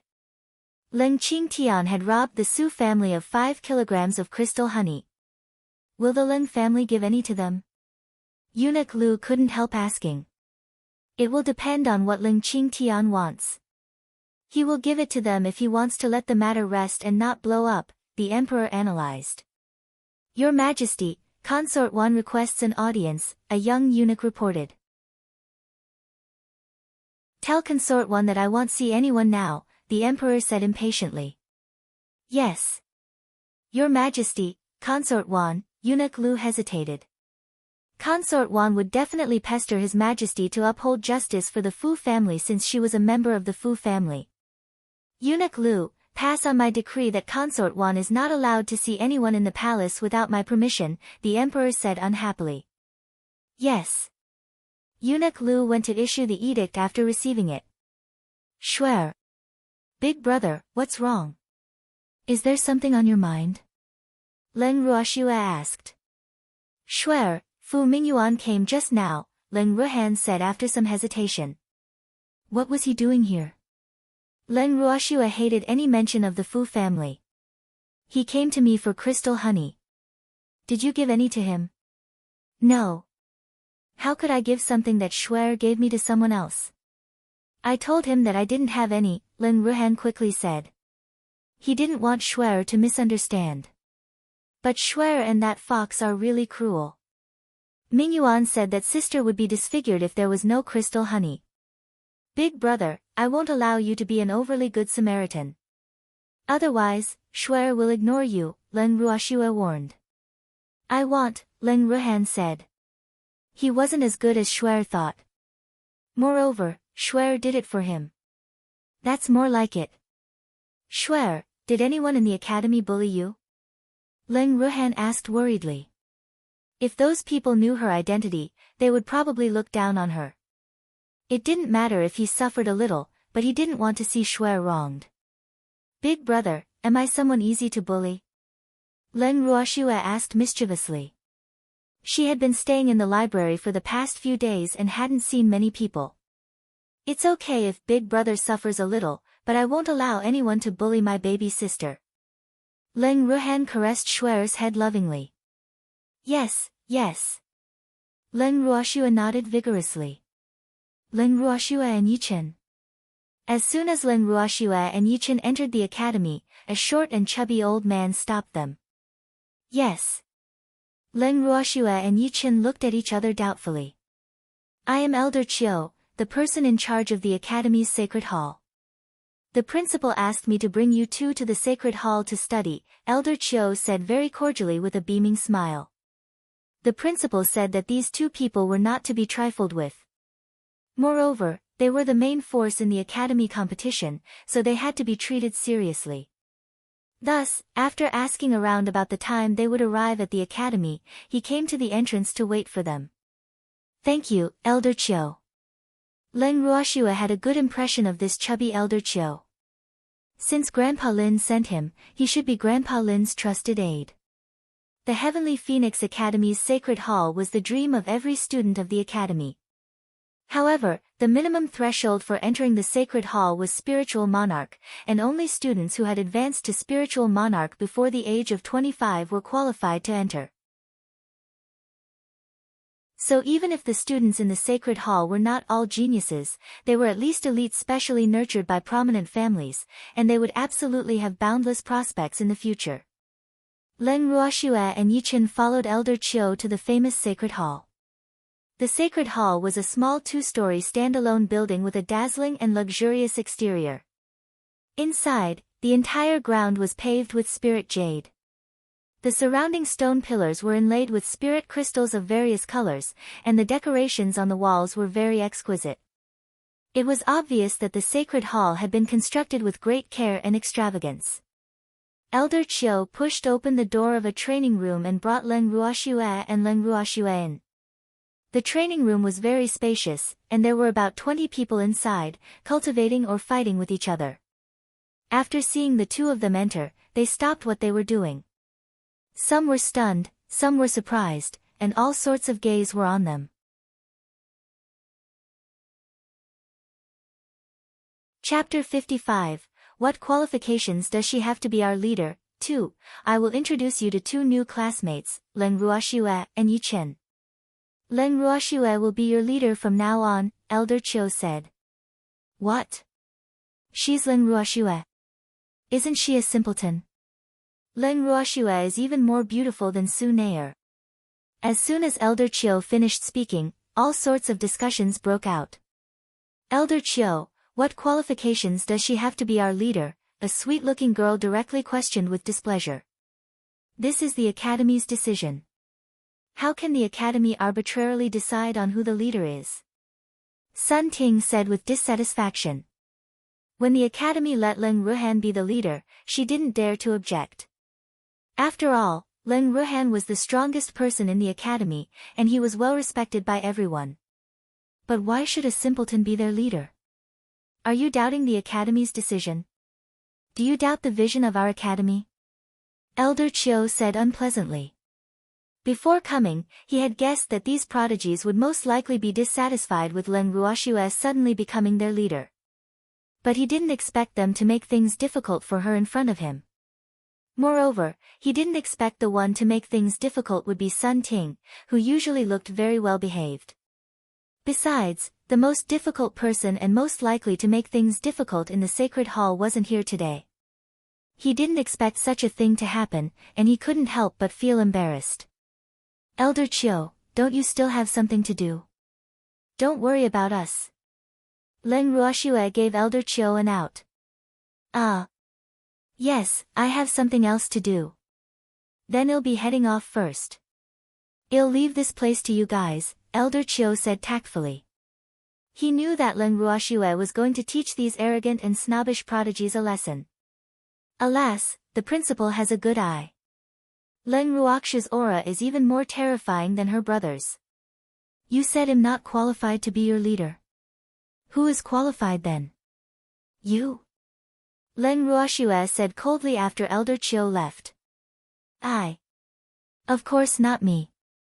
Senior brother Feng, senior sister Su, senior sister Chen, senior brother Li, senior brother Qiao, and senior brother Fu of our sacred hall are all more qualified than you, Sun Ting said the names of several people in a row with a face full of adoration. Unfortunately, your leader is now me, not anyone that you mentioned. And you should know the rules of the sacred hall. Len Ruoxue was really unwilling to stoop to the level of such a small fry, so she brought up the rules of the sacred hall.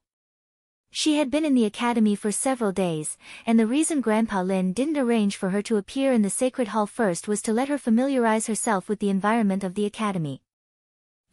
Sun Ting hesitated. One of the rules of the sacred hall was to respect your superiors, but she didn't consider her their leader at all. So she didn't care about the rules. Whether you accept it or not, I am your leader. How dare you question the academy's decision? Aren't you offending your superiors? Len Ruoxue rebuked coldly. In fact, no one had any objections previously when the academy appointed leaders because they had always been recognized as the number one genius in the academy. But if you weren't the number one genius who could convince the masses, then some people would feel unbalanced and might even resort to despicable means in secret.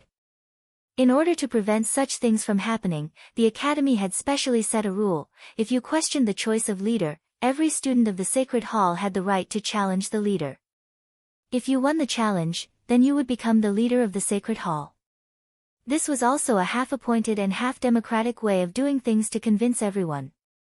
If you think that I don't have the capability to be the leader, you can challenge me openly. If you don't have the guts to do so, then shut your mouth. Otherwise, I don't mind expelling you from the sacred hall, Len Ruoxue warned. She might think highly of Sun Ting if she had challenged her directly, but her pure provocation made her not even qualified to be her opponent. How dare you? You are just a simpleton. Sun Ting said angrily. She didn't believe that this simpleton would really dare to expel her from the sacred hall. Although the Sun family wasn't comparable to top families like the Feng family and the Su family, they still had considerable power. So Sun Ting wasn't afraid of this simpleton's threat. I hereby announce with my position as the leader that Sun Ting has offended her superior and disrespected the leader. From today onward, she will be expelled from the sacred hall, Len Ruoxue announced loudly. It seemed she had to make an example of her. As soon as Len Ruoxue finished speaking, Yichen cooperatively threw Sun Ting out the window without any pity for the fairer sex. Everyone present in the training room widened their eyes in disbelief and looked at the two of them in horror. Damn, these two people are really courageous. Too terrifying. This Len Ruoxue actually dared to offend the Sun family, and that man actually threw Sun Ting out the window. Fortunately, the sacred hall was only 2 floors. Otherwise, Sun Ting would have fallen to her death. Now, tell me, who else wants to leave the sacred hall? Len Ruoxue said nonchalantly. No one else dared to speak anymore. Leave the sacred hall. Would they still be nurtured by their families in the future? The reason they valued the sacred halls so much was that they would have the best treatment and would also have an influential position in their families in the future. The sacred hall was not only a symbol of strength but also meant a network of future personal connections. Since no one has any objections, then cultivate diligently. You must remember that you are not cultivating for me. Don't make life miserable for your future. That is the most foolish behavior, Len Ruoxue warned. Whether they could understand or not, whether they would be instigated by others or not, was something beyond her control. Looks like the principal's efforts were not in vain, Yichen whispered in Schwer's ear with a gentle smile. Taking advantage of the absence of the superior students, Schwer subdued this group of timid students without a firm position. This move was indeed good. Unfortunately, he knew that Schwer didn't take those people seriously at all. That old man just likes to act smart and let me clean it up all at once to save trouble, Leng Ruoxue complained. Schwer, what do you intend to do with those fellows? Yichen asked curiously.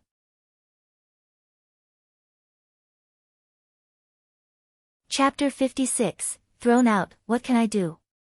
Create hell for them, of course. After seeing that the students of the Sacred Hall were training in peace, Leng Ruoxue and Yichen left the Sacred Hall and returned to the Leng residence. Master. Mississippi. Mississippi. Deputy Leader Yi. As Leng Ruoxue got down from Quill's back, a small, white fluffy ball jumped into her arms and stayed still there. Master, I missed you so much. Boo-hoo. Charm's purple eyes looked at Leng Ruoxue with tears in them. Charm, you're back. Leng Ruoxue caressed Charm's soft and fluffy fur and then looked at Fengde and the others around her. Big brother Feng.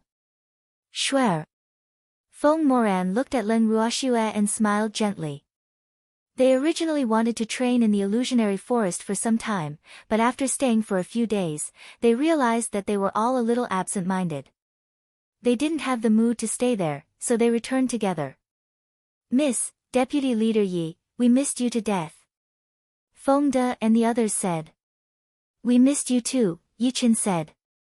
Schwer, why are you back so early today? Ling Qingtian asked. His granddaughter had really grown up, and she had managed to recruit so many outstanding subordinates. I missed Grandpa. Leng Ruoxue coaxed flatteringly. You have a glib tongue, Ling Qingtian said happily. Grandpa, they are the members of our Blazing Flame mercenary group that I told you about, Leng Ruoxue said proudly. Yes, Grandpa knows. He had been chatting with these people for a long time. Schwer, Grandpa has already arranged their lodging.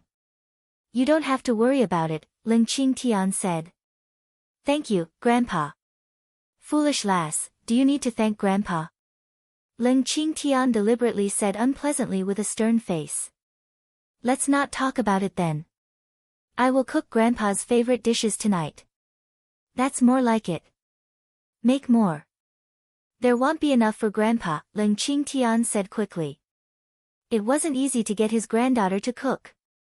At night, there was a fire in the garden, and a group of people was sitting around it, each holding something to grill. Schwer, is this what we're having for dinner? Didn't you say you were going to make Grandpa's favorite dishes?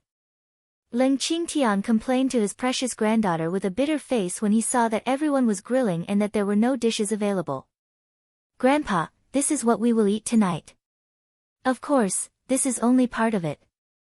There's also something you've never eaten before, Leng Ruoxue said mysteriously. She had already prepared and would surely surprise them. Never eaten before? What is it? Everyone looked at Leng Ruoxue curiously. You'll know when the time comes. After a while, some servants brought over a few tables one by one and placed them side by side.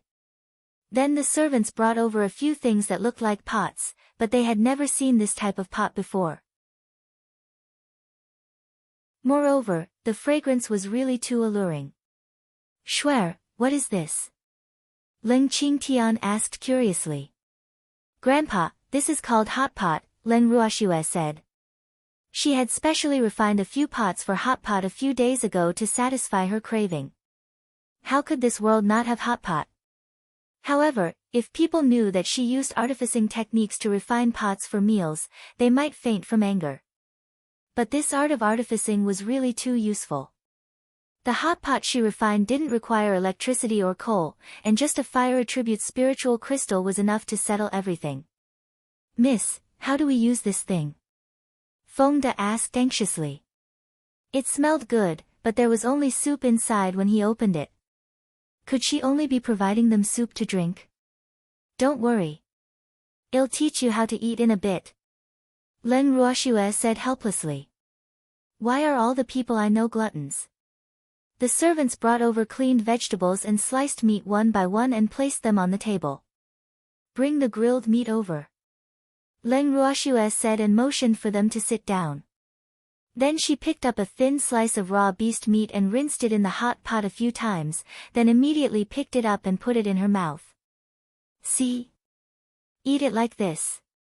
Cook it on the spicy side if you like spicy food. If you can't eat spicy food, put it in the clear soup and then dip it in sauce to eat, Leng Ruoxue explained. Everyone waited for her to finish speaking before imitating her eagerly.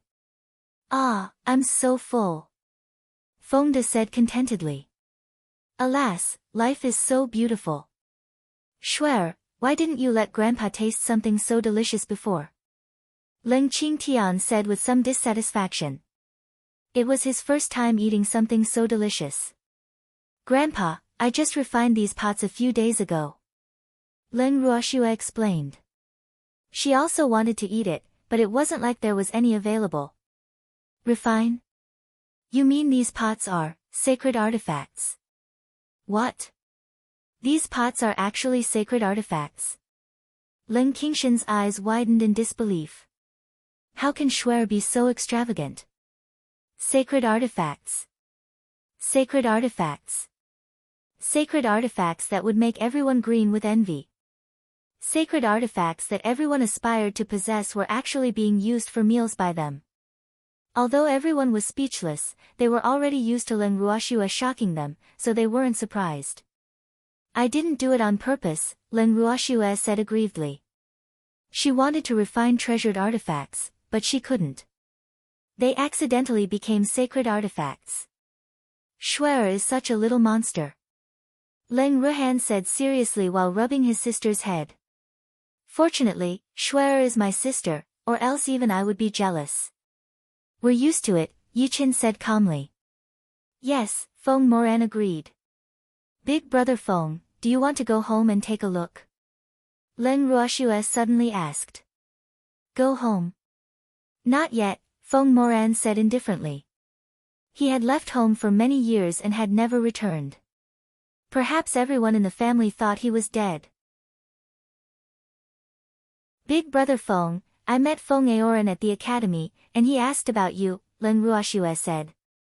Since Big brother Feng returned to Phoenix City, it was inevitable for him to meet people from the Feng family. She didn't know why Big brother Feng was unwilling to go home, but she needed him to be mentally prepared. Escaping wouldn't solve any problem.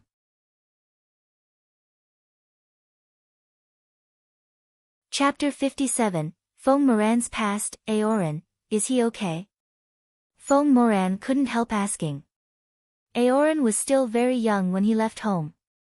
In the blink of an eye, he was already an adult. Very good. He's now a student of the Heavenly Phoenix Academy's Sacred Hall, Leng Ruoxue said. Feng Aoran's status in the Heavenly Phoenix Academy is second only to mine. I heard that he's highly regarded in the Feng family. That's good. Feng Aoran was his only brother, so he was relieved to hear that he was doing well. As for the Feng family, everyone should rest early today, Leng Ruoxue said, seeing that everyone was almost done eating. Big brother Feng, why aren't you sleeping yet? It's already very late. Leng Ruoxue looked at Feng Moran, who was standing in the garden in a daze. I couldn't sleep. Something on your mind? Tell me if there's anything unhappy. Don't keep it to yourself, Leng Ruoxue said. Shuer, it's been more than a decade since I left the Feng family. Aoran was only 5 years old when I left. I didn't expect him to still remember me, his elder brother, Feng Moran said with some emotion. Shuer, do you know why I left the Feng family back then? Feng Moran suddenly asked. Why? Leng Ruoxue asked cooperatively. In fact, even if Big brother Feng didn't say it, she could more or less guess the reason. After my spiritual power awakened, I took the aptitude test and found that my aptitude was very low. My life changed from then on. The once favored eldest son of the main branch suddenly became trash in everyone's eyes. Those people who were once jealous of me being favored started to hit me when I was down, finding opportunities to bully me and frame me. I left home after being framed time and time again, Feng Moran said indifferently, as if he was talking about someone else. Back then, when his test results came out, his mother even comforted him by telling him that it was okay. He was the eldest son of the main branch of the Feng family, and the family would give him a spiritual essence pill when he grew up. At that time, he thought so very naively as well. But his parents slowly began to neglect him as he grew older and his younger brother was born. He knew then that his mother was only comforting him. With his aptitude, he didn't qualify to obtain a spiritual essence pill, even if he was the eldest son of the main branch of the Feng family. The one thing that a prominent family like the Feng family was not lacking in was descendants, so he was really nothing. But he was well aware that with his current strength, he would definitely be treated as an heir as long as he returned to the family. Nonetheless, he didn't want to go back. He wanted to follow and stay with Shuer, not only because Shuer was the benefactor who changed his destiny but also because he only felt at home when he was by her side. In fact, even though he had left his home, he had not left the family. He was still a member of the Feng family now. If the Feng family encountered any difficulties and needed him, he would still return.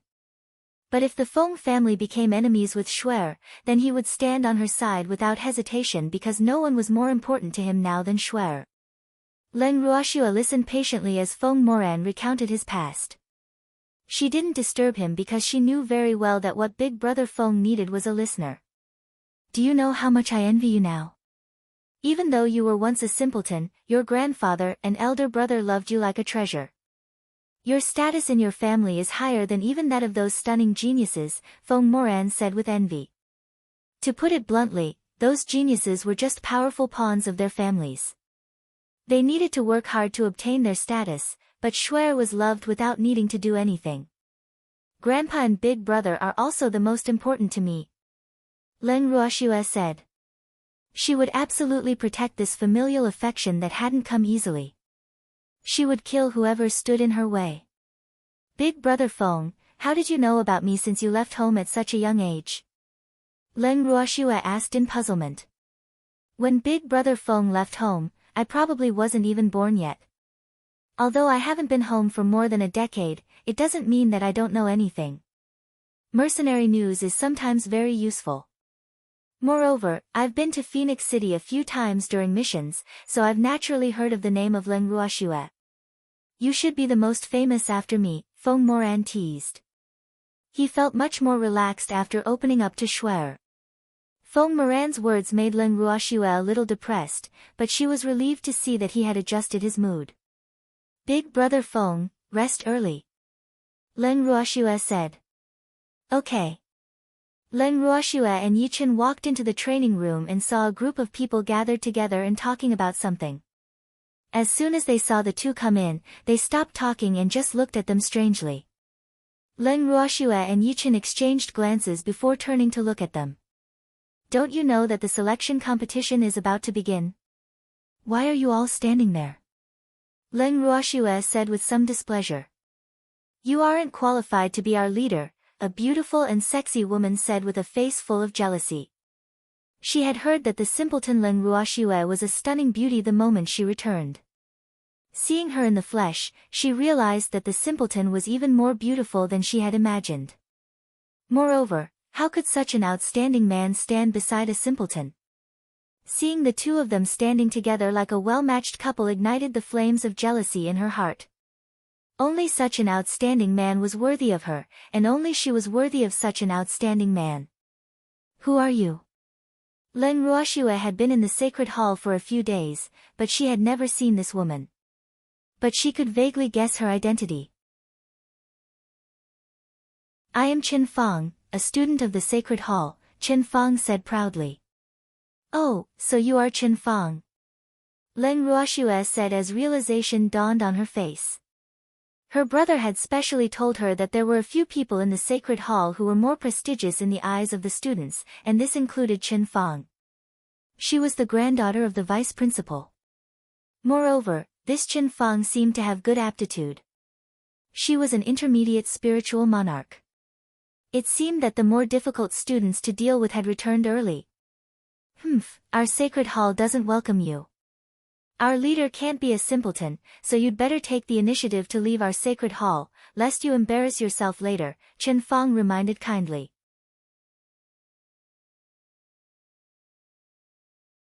Chapter 58, All of you can withdraw then, what? Aren't you going to challenge me? And you want me to voluntarily withdraw? Leng Ruoxue asked. You're not qualified to accept my challenge. You'd better know your place and take the initiative to withdraw from the sacred hall. This isn't a place a simpleton can come. Chen Fang said disdainfully. Voluntarily withdraw. What if I refuse? Leng Ruoxue looked at Chen Fang with a smile that was not a smile. Then we will withdraw from the sacred hall. Chen Fang used her trump card. They had already discussed this beforehand. Can you tell me who the people included in your we are? Leng Ruoxue asked curiously. All of us, of course. There are a total of 48 students in the sacred hall. If you don't withdraw, then we will, Chen Fang threatened. Are you sure you can represent all of them? Leng Ruoxue looked around at everyone present. There were about 30 people present now, which meant that there were still people not here. Of course. Chen Fang was still confident. All right, all of you can withdraw then. Leng Ruoxue said indifferently, her tone as relaxed as if she was saying today's weather is good. What did you say? Chen Fang asked. Did I hear wrongly? Everyone looked at Leng Ruoxue in disbelief. I said, all of you can withdraw. Leng Ruoxue repeated. If they wanted to threaten her, they had to find her weakness even. A mere sacred hall was nothing to her. You will regret it. Chen Fang said angrily as she slammed the door after her. Why aren't you leaving yet? You are no longer students of the sacred hall. According to the rules of the sacred hall, you are not qualified to stay here, Leng Ruoxue said in a businesslike tone. I didn't say I was withdrawing from the sacred hall. Feng Aoran pushed the door open and walked in. I didn't say I was withdrawing either. A cold voice sounded from outside the door, and then a handsome young man in black walked in. Are you done watching the show? Leng Ruoxue glanced at Feng Aoran. He. Feng Aoran scratched his head awkwardly and smiled shyly. He just wanted to see how she would handle this matter. He didn't really want to see her make a fool of herself. Leng Ruoxue turned her gaze to the man who entered later. He was a very cool-looking man in his early 20s. His temperament was a little cold, as though the words "keep away from me" were written on him. Such a cold man was indeed not someone who could be manipulated at will. Xiao Hua, the man introduced himself. Leng Ruoxue. I am Yi Chen, Shuer's fiancé, Yi Chen introduced himself. Do you really not intend to withdraw? Leng Ruoxue asked indifferently. She believed that Chen Fang must have contacted all the students in the sacred hall to threaten her and pressure the academy at the same time. The students who didn't appear today were probably some of the masterminds. I don't care who becomes the leader. What I care about is the academy competition in 2 months, Xiao Hua said. He had to qualify for the academy competition 2 months later. We're considered friends, right? Of course, I have to support you, Feng Aoran said. Thank you. Leng Ruoxue smiled. What are you still doing here? Leng Ruoxue said a little unpleasantly as she turned her head to look at the people who were still not moving. Don't regret what you've decided. You have to bear the consequences yourself no matter what. There is no medicine for regret in this world. Some of them were really regretting their decision. This was not what senior sister Chen told them would happen. She just wanted them to support her and put on an act so that she could chase Leng Ruoxue away. That was why she threatened her with a total withdrawal. But they didn't expect Leng Ruoxue not to be threatened at all. She even allowed them all to withdraw.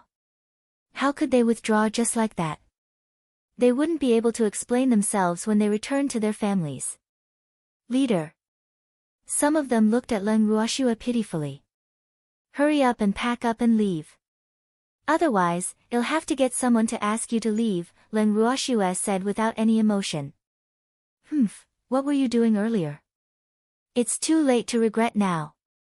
Senior brother Feng, help us tell the leader that we really don't want to leave. Senior sister Chen forced us. Some people quickly betrayed Chen Fang just to stay in the sacred hall. Although Feng Aoran had only known Len Ruoxue for a few days, he knew that she wasn't so easy to talk to. She didn't even leave any face for the principal, let alone him, so he just pretended not to hear the plea. In fact, he hated flip-floppers too. I'm going to see the principal. I hope I won't see you when I return. Otherwise, don't blame me for being nasty, Len Ruoxue said coldly and left the sacred hall. Ruoxue, why are you here? I heard from Elder Chiu that you arranged training, didn't you? Lin Liang said in surprise when he saw Len Ruoxue. There's no more training. All of the students of the sacred hall have withdrawn, Len Ruoxue said indifferently. What? Lin Liang thought he had misheard. Who withdrew? All of the students of the sacred hall have withdrawn. No, there are 2 who haven't. Including Yi Chen and me, there are only 4 students in the sacred hall now, Len Ruoxue explained. What happened? Lin Liang asked while suppressing the anger in his heart. He was not stupid. He immediately knew that someone was definitely stirring up trouble. Someone named Chen Fang said that I should withdraw from the sacred hall on my own accord. Otherwise, all of them would withdraw. Of course, I wouldn't leave the sacred hall, so I told all of them to leave, Len Ruoxue explained simply. Well done. But what about the selection competition in the academy in a few days? Lin Liang said worriedly. Each academy had a quota of 30 spiritualists for the academy competition, but there were only 4 students in the sacred hall now. Even if all 4 of them went, there wouldn't be enough people. They wouldn't even reach the minimum number for the team competition. Grandpa Lin, give me 16 special admission spots. Len Ruoxue said. In fact, she had long planned to get her subordinates into the Heavenly Phoenix Academy as her helpers. Therefore, she couldn't ask for more when Chen Fang threatened her. Otherwise, she really didn't know what sort of reason she could use with this old man.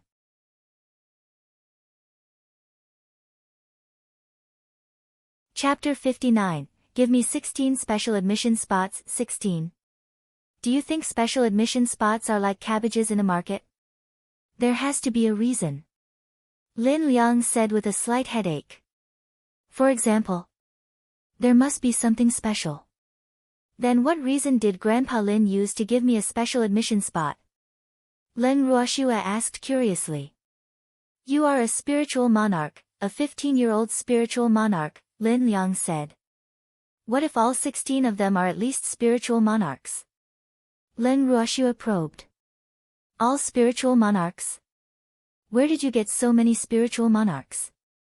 If they're all spiritual monarchs, there will definitely be no problem, but only if they're under 30 years old, Lin Liang said. If someone could advance to spiritual monarch before 30 years old, they would be considered a top talent even in top families. Not only would the families focus on nurturing such talents, but they would also be welcomed by the major academies. Then Grandpa Lin, please help me with the special admissions procedures. These 16 people are all spiritual monarchs, Len Ruoxue said. Really? There are really 16 spiritual monarchs, Lin Liang said in disbelief. Of course. Wait for me. Lin Liang finished the admission procedures as quickly as possible. Principal, you have to give us an explanation for this. What right does Len Ruoxue have to chase the students out of the sacred hall? Chen Jian barged into the principal's office and roared furiously. She was the one who chased them out. Why did I hear that the students requested to withdraw themselves? Lin Liang said.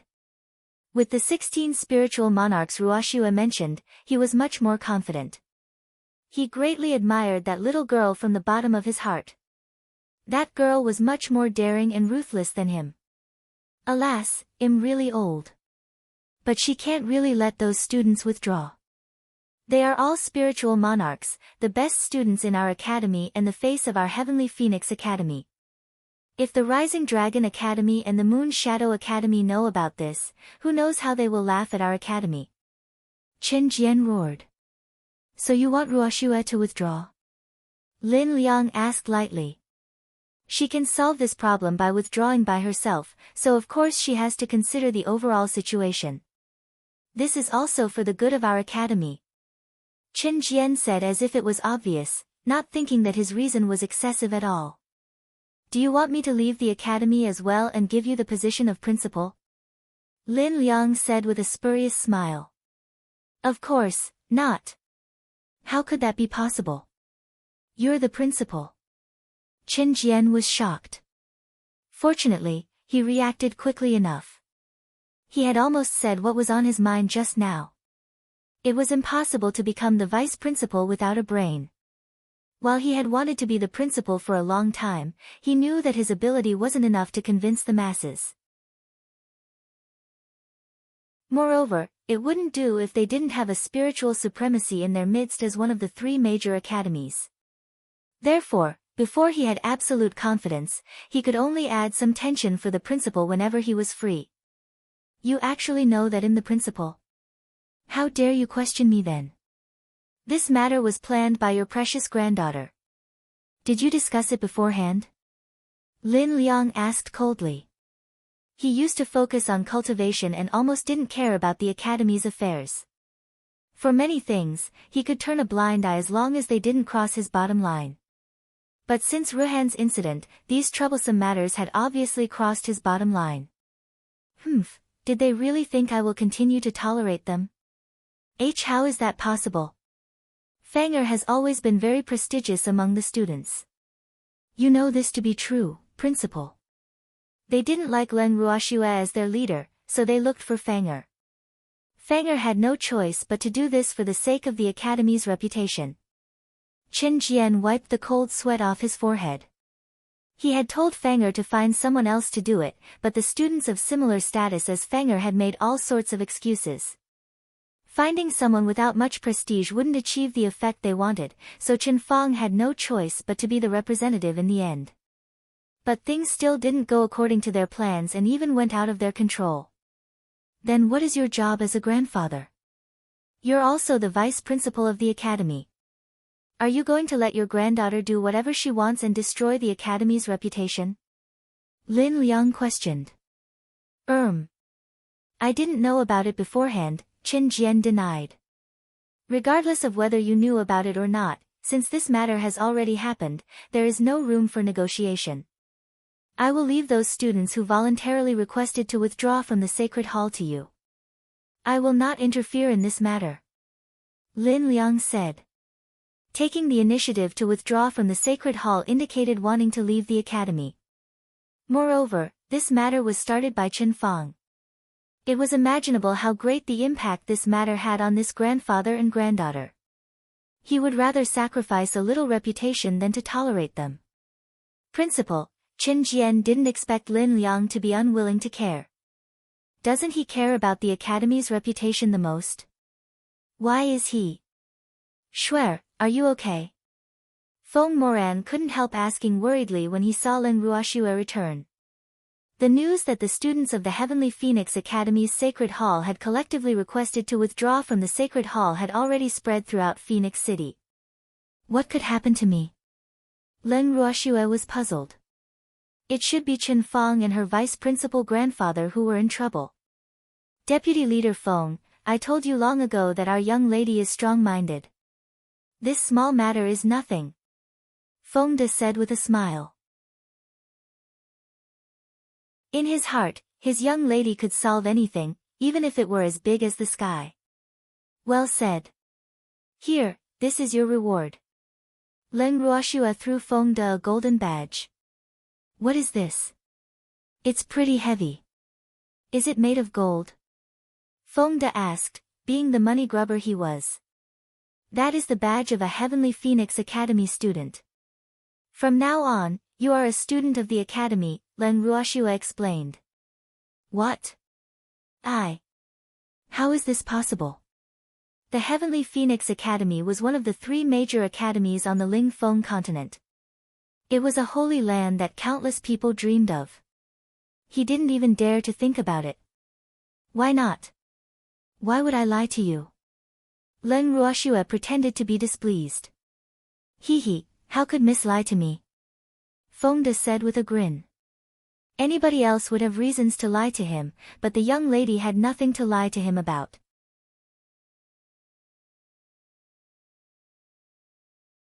Chapter 60. Are you also an alchemist? 1. Miss, am I really a student of the Heavenly Phoenix Academy now? Feng De asked in disbelief. Of course. Not only you, but all of you are as well. Leng Ruoxue looked at the others, who were looking at Feng De with envy, and then gave a badge to each of them. Big brother Feng, this is yours, Leng Ruoxue said. Me too. Of course. You are part of the main force of the academy competition in 2 months. Leng Ruoxue said. She had to get first place in this academy competition, not for the Heavenly Phoenix Academy but for her brother. May I talk to you? Fu Mingyuan stopped Leng Ruoxue and the others as soon as they entered the academy. Leng Ruoxue was speechless. Why do people like to lie in wait for me by blocking the doors so much? I don't think I know you. Leng Ruoxue said indifferently. Meeting only once doesn't mean we know each other, right? I am Fu Mingyuan, Fu Ming's elder brother. Oh. What's the matter? Leng Ruoxue asked. I want to make a deal with you. Could we talk in private? Fu Mingyuan asked. Of course not. But what deal? Tell me about it. Leng Ruoxue glanced at Yi Chen and the others. I can choose not to withdraw from the sacred hall, but I have a request. Fu Mingyuan said. What request? I want crystal honey, Fu Mingyuan said. The Fu family had asked many people and visited many auction houses and businesses, but they couldn't find any. However, he believed that Leng Ruoxue would definitely have some. Do you think I will give any to you? The incident of everyone withdrawing from the sacred hall has become a very big matter now. Many influential families are displeased with you, and you have almost aroused public anger. So there will only be benefits for you if I'm willing to stay. Please consider it. Fu Mingyuan said matter-of-factly. I'm sorry. You think too highly of yourself. I don't care about a few clowns. As for the crystal honey, I don't have any, Leng Ruoxue said indifferently. You will regret it. Fu Mingyuan left after saying this. Ruoxue, they are, Lin Liang couldn't help asking as he looked at the 16 people standing in front of him. They are the people I mentioned. 15 spiritual monarchs and 1 intermediate spiritual sovereign, Leng Ruoxue said. She specially brought them to the principal's office to let Grandpa Lin take a look so that he could feel at ease. Good. But Ruoxue, this isn't enough people. There are 30 spots for the academy competition. Lin Liang said. If there weren't enough people, they wouldn't be able to participate in the team competition, which would affect the final total score. Grandpa Lin, please issue an announcement. I want to arrange a test. All great spiritualists are eligible to participate.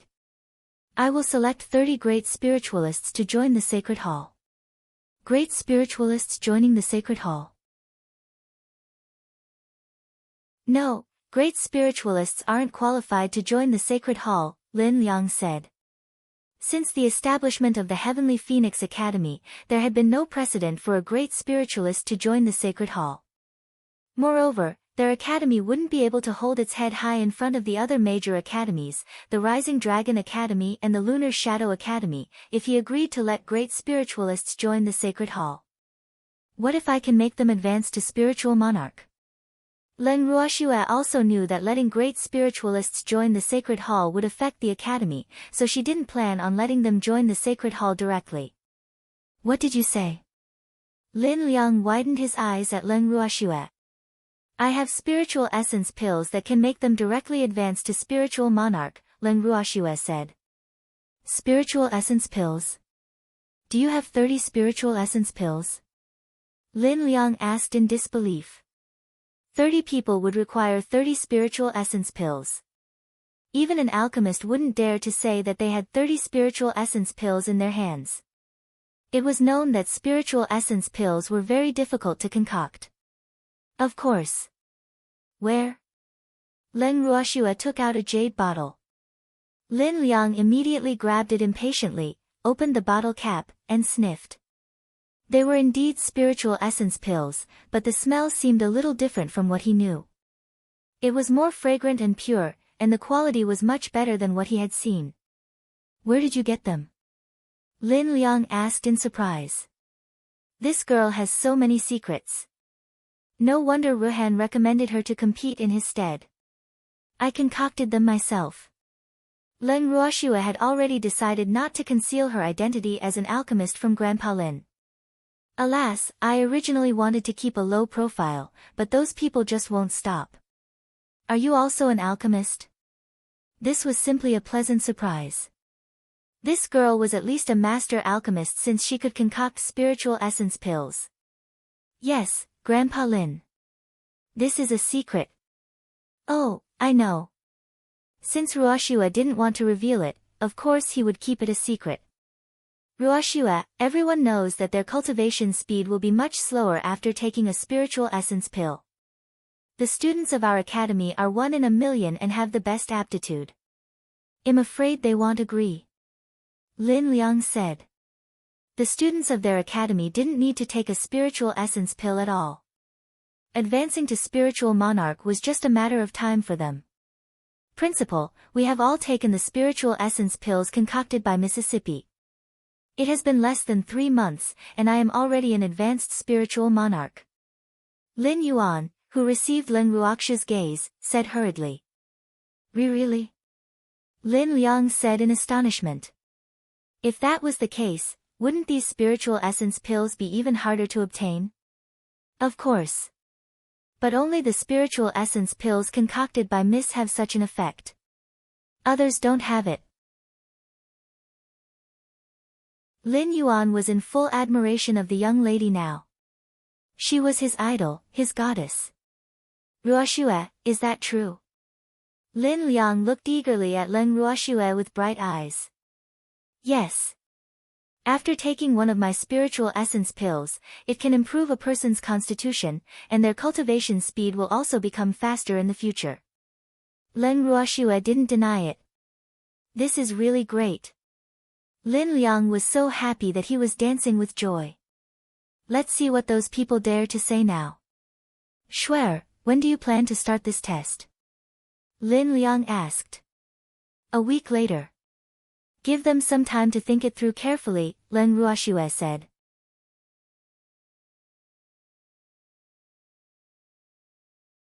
Chapter 61, Are you also an alchemist? 2, okay, I'll issue the announcement now, Lin Liang said anxiously. The sooner this matter was done, the less impact it would have from the Sacred Hall's students' withdrawal. Grandpa Lin, don't mention anything about the spiritual essence pills. Leng Ruoxue reminded him. She didn't want people to come to her for spiritual essence pills. Don't worry. Grandpa Lin knows what to do. Grandpa Lin, is the age limit for the students of the Sacred Hall 25? Leng Ruoxue asked. Yes. Anyone who could advance to spiritual monarch before the age of 25 was considered a heavenly talent. Only such geniuses were accepted into the Sacred Hall. Otherwise, they were not qualified to enter. What if someone exceeds the age limit? Is there a way? Leng Ruoxue asked. Among the 15 of them, only Fengde was 29 this year. The others were all within the age limit. No, unless he is a spiritual sovereign. If he advances to spiritual sovereign before the age of 35, he can also join the Sacred Hall, Lin Liang explained. Spiritual sovereign? Leng Ruoxue pondered with her gaze lingering on Fengde. Fengde sensed her gaze, and his heart skipped a beat. What does Miss want to do? After leaving the principal's office, Leng Ruoxue brought everyone to the Sacred Hall. Ruoxue, they are, Feng Aoran, feeling somewhat puzzled, looked at everyone who entered. They are new students who just joined the sacred hall. Get to know each other. Aoran. Fong Moran exclaimed softly when he saw his younger brother, who was about his height. Why, your elder brother? Fong Aoran was excited when he saw the familiar face in his memory. Aoran, elder brother is back. Fong Moran hugged his brother, who jumped into his arms like he did when they were young. The two brothers hadn't seen each other for more than a decade and were very excited. Everyone tacitly stepped back to give them space, not wanting to disturb their reunion. Yichen walked to Leng Ruoxu's side and asked softly, Feng De is overaged? What should we do? Yes. But there won't be a problem if he can advance to spiritual sovereign. Leng Ruoxu said. How pitiful. Yichen couldn't help but sympathize. He could already foresee Feng Da's tragic future. Actually, I think you can bring in more of your own people, Yichen suggested after some thought. Bring in more. Right, how did I forget Lu Tao and Cui Zhu? And Ming'an. No, not Ming'an. He has to protect Big Brother, Leng Ruoxu murmured to herself. I think you can bring Mu Li in too. He's a spiritual sovereign and isn't too old. It would be a waste not to use him. Yichen said. Yes, how could I forget him? But where is he now? Do you know? Leng Ruoxu looked at Yichen. Mu Li hadn't come to Phoenix City with Big Brother Feng and the others. Leave him to me. I'll bring him to you in a few days, Yichen said. Okay, I'll ask the principal for a spot. The Leng residence. Miss, I really can't eat anymore. Feng De looked at the spirit fruits in front of him with a depressed face. Each of these spirit fruits was worth thousands of gold coins, and even money couldn't buy them. But eating good things every day was unbearable. He felt like vomiting just looking at the spirit fruits. He wanted to eat meat. He just wanted to eat meat, grilled meat, hot pot, boo-hoo, have mercy on me. Let me eat some meat. The captain's so pitiful. Lin Yuan and the others, who were watching from the side, sympathized with their captain's plight. But seeing the captain eating spirit fruits with a painful expression on his face every day had already become a joy for them. This was the first time they had ever seen someone eating spirit fruits that were unbuyable with gold so painfully. You still have to eat them. Leng Ruoxu said. Feng De hadn't eaten her spiritual essence pill before, so his cultivation speed naturally couldn't match up to Lin Yuan and the others. But she gave him a remolding pill and spirit fruits for several days in a row, so his cultivation level was now at peak spiritual monarch. He could advance to spiritual sovereign as long as he stored enough spiritual power, and his biggest problem now was that he didn't have enough spiritual power, so she forced him to eat spirit fruits. Miss, take pity on me. I want to eat meat. Boo-hoo, you don't want to enter the sacred hall anymore? I do. Then quickly advance to spiritual sovereign. I want to, but eating fruits every day almost makes me feel like I'm about to become a spirit beast. Spirit beast? Right, why didn't I think of that? If I get a level 9 holy beast to contract Feng De and feed it a green spirit pill to get it to advance, wouldn't Feng De be able to break through to spiritual sovereign? Master, level 9 holy beasts are very difficult to find. Charm looked at his whimsical master helplessly. There were not many level 9 holy beasts to begin with, and most holy beasts who could advance to level 9 would find a place with rich spiritual energy to cultivate so that they could prepare for their future advancement. They wouldn't run around everywhere. Schwer, why don't we look for one in the forests when we have time? What if a level 9 holy beast comes out for a walk? Yichen said with some amusement. He had seen Feng Da's pain these few days and was smiling to himself. Then let's go now. Leng Ruoxu said. Okay. Before leaving, Leng Ruoxu went to see her grandfather. Grandpa, your Thunder Knight is a level 9 holy beast, right? Leng Ruoxu asked uncertainly. She seemed to have heard her grandfather mention it once in a while. Alas, if it weren't for Feng De, she would have completely forgotten that she had green spirit pills. A green spirit pill could allow a level 9 holy beast to advance. If her grandfather's holy beast was level 9, he could use it. It didn't matter if she wasn't mistaken. At most, she would just get the beast to eat spirit fruits like Fengde. Anyway, she definitely had to get a divine beast for her grandfather. Yes, why? Leng Qingtian looked at his precious granddaughter in puzzlement. Grandpa, I'm giving this to you. Get Thunder Knight to take it. I have something to do, so I'm going out first. Leng Ruoxue handed her grandfather a green pill and left. What's the rush with this lass? Leng Qingtian shook his head helplessly as he looked at his granddaughter disappear. Thunder Knight, come out. Master. A black leopard appeared in front of Leng Qingtian.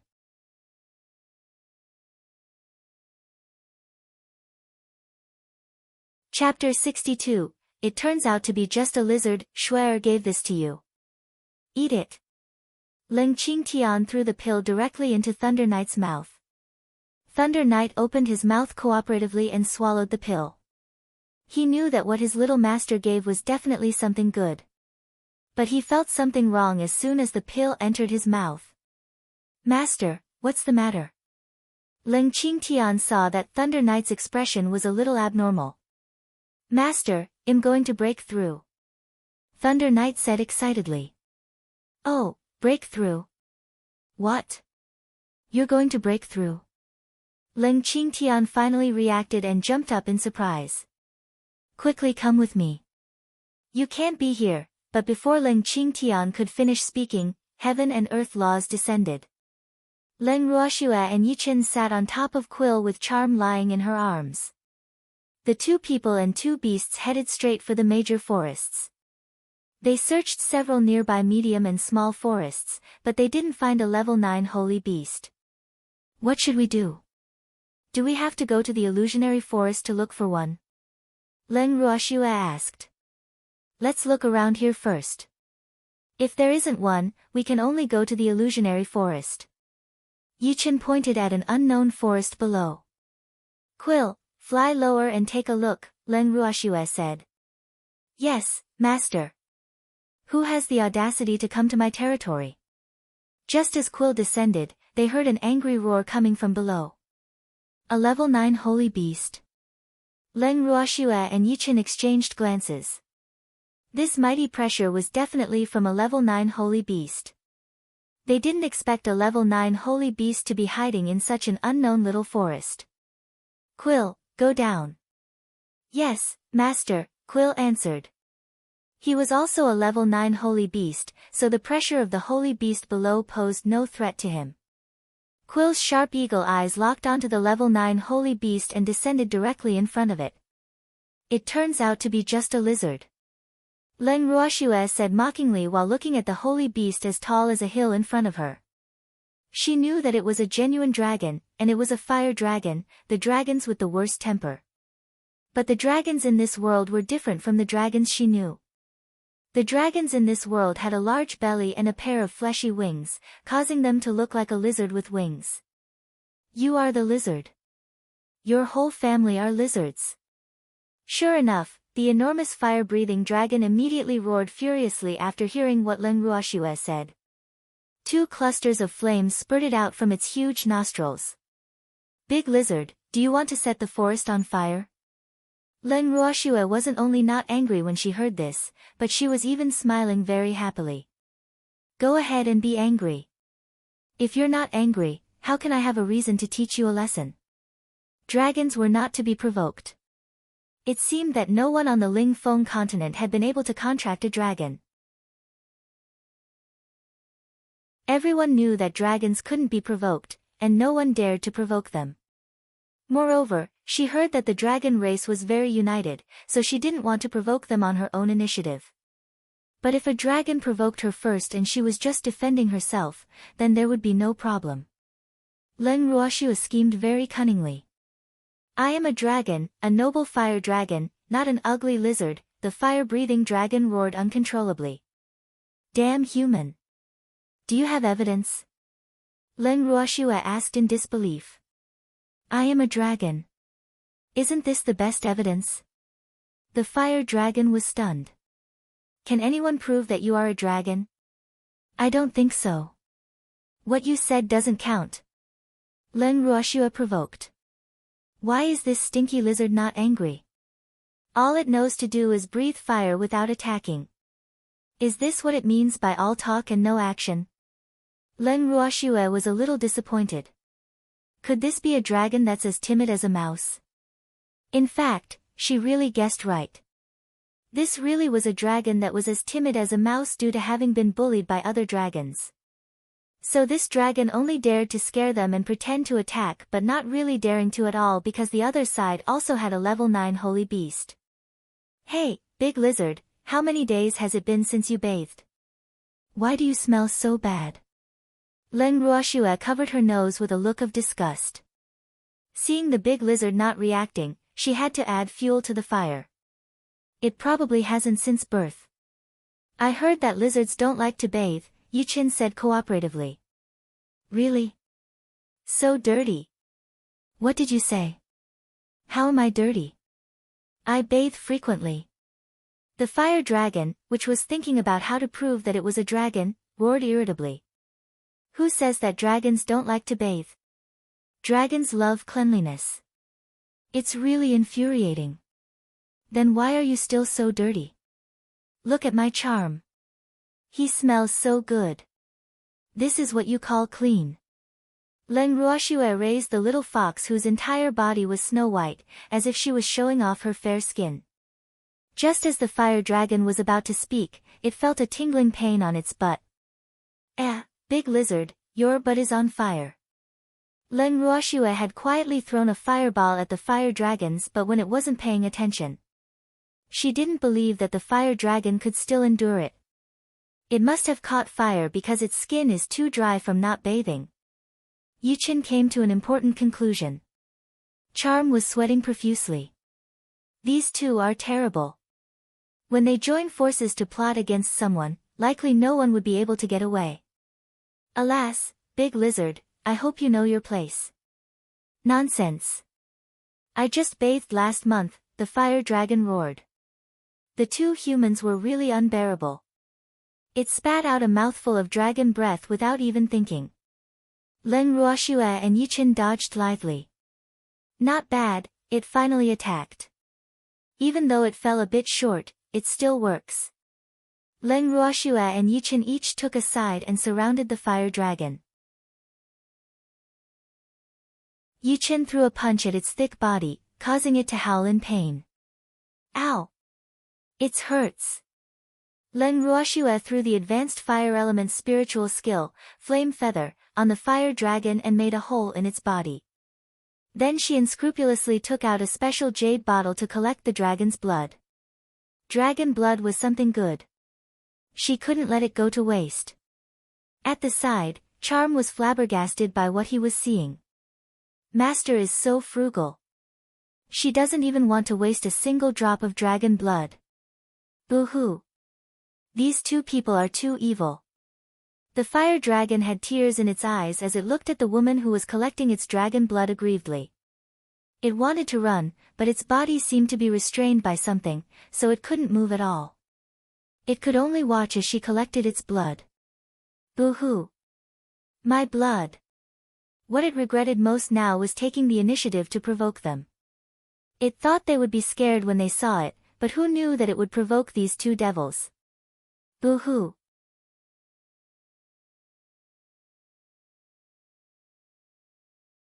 Chapter 63, Pitiful Fire Dragon. Feeling that she had gathered enough, Len Ruoxue stopped. Anyway, the fire dragon couldn't run away. She could get some at any time if she needed its blood. Seeing the woman finally stop collecting its blood, the enormous fire dragon finally felt relieved. After all, it didn't want to be the first dragon to die from excessive blood loss. But it didn't know Len Ruoxue's thoughts yet. It would be depressed to death if it knew. Hey, big lizard, I want you to be my subordinate spirit beast. Len Ruoxue cut straight to the chase. I don't want to. I don't want to be a human spirit beast, the fire dragon refused arrogantly. It was a noble dragon. How could it be a human spirit beast? If other dragons knew it became a contracted spirit beast to a human, it wouldn't be able to raise its dragon head in front of them. It was absolutely impossible. Die or become a spirit beast. Choose one, Leng Ruoxue threatened. She had always been very friendly to spirit beasts and never liked to force spirit beasts into contracts. But extraordinary times called for extraordinary measures. She was in urgent need of a level 9 holy beast.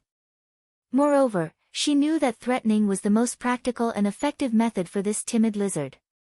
Boo-hoo, tears welled up in the fire dragon's giant eyes. It didn't want to be a spirit beast, nor did it want to die.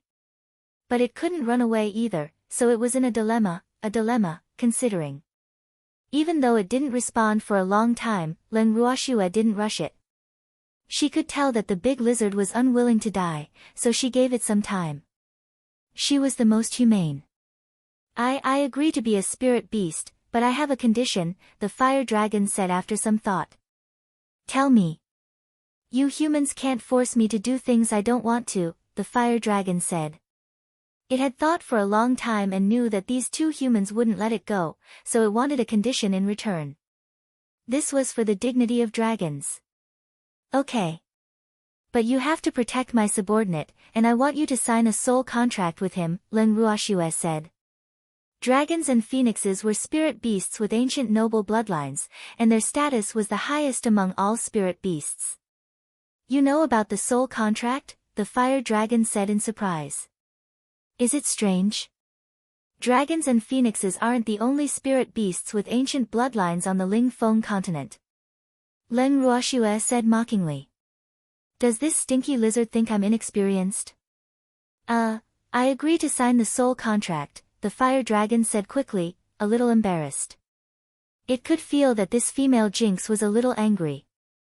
Leng Ruoxue stored the fire dragon in her pet ring and went back to the Leng residence with Yi Chen on Quill's back. Miss, Lin Yuan looked at Leng Ruoxue hesitantly. What's the matter? Leng Ruoxue looked doubtfully at Lin Yuan, who kept giving her meaningful glances. She turned around and found her grandfather standing behind her. Stinky girl, you're finally back. Leng Qingtian roared angrily. Grandpa, I've only been out for a few days. You don't have to be so angry. Leng Ruoxue said helplessly. Grandpa's temperament is becoming more childish recently. You still dare to say it? Let me ask you, what was that pill you gave me? Leng Qingtian said furiously. Green spirit pill. What for? Spirit beast advancements. Damn girl, why didn't you tell me earlier? Leng Qingtian said breathlessly. I thought Thunder Knight would know. Hee hee. Leng Ruoxue didn't mean to keep it a secret. She really forgot about it, and she had already left Phoenix City when she remembered. Moreover, she thought Thunder Knight would know, so she didn't turn back. After all, the sense of smell of spirit beasts was much more sensitive than that of humans. Otherwise, why would those precious heavenly materials and earthly treasures be discovered by spirit beasts first? Thunder Knight has been with Grandpa since he was still in an egg. How could he know? Leng Qingtian complained while looking at his precious granddaughter with resentful eyes. Grandpa, did Thunder Knight not advance after eating it? Leng Ruoxue guessed. Why else would Grandpa be angry?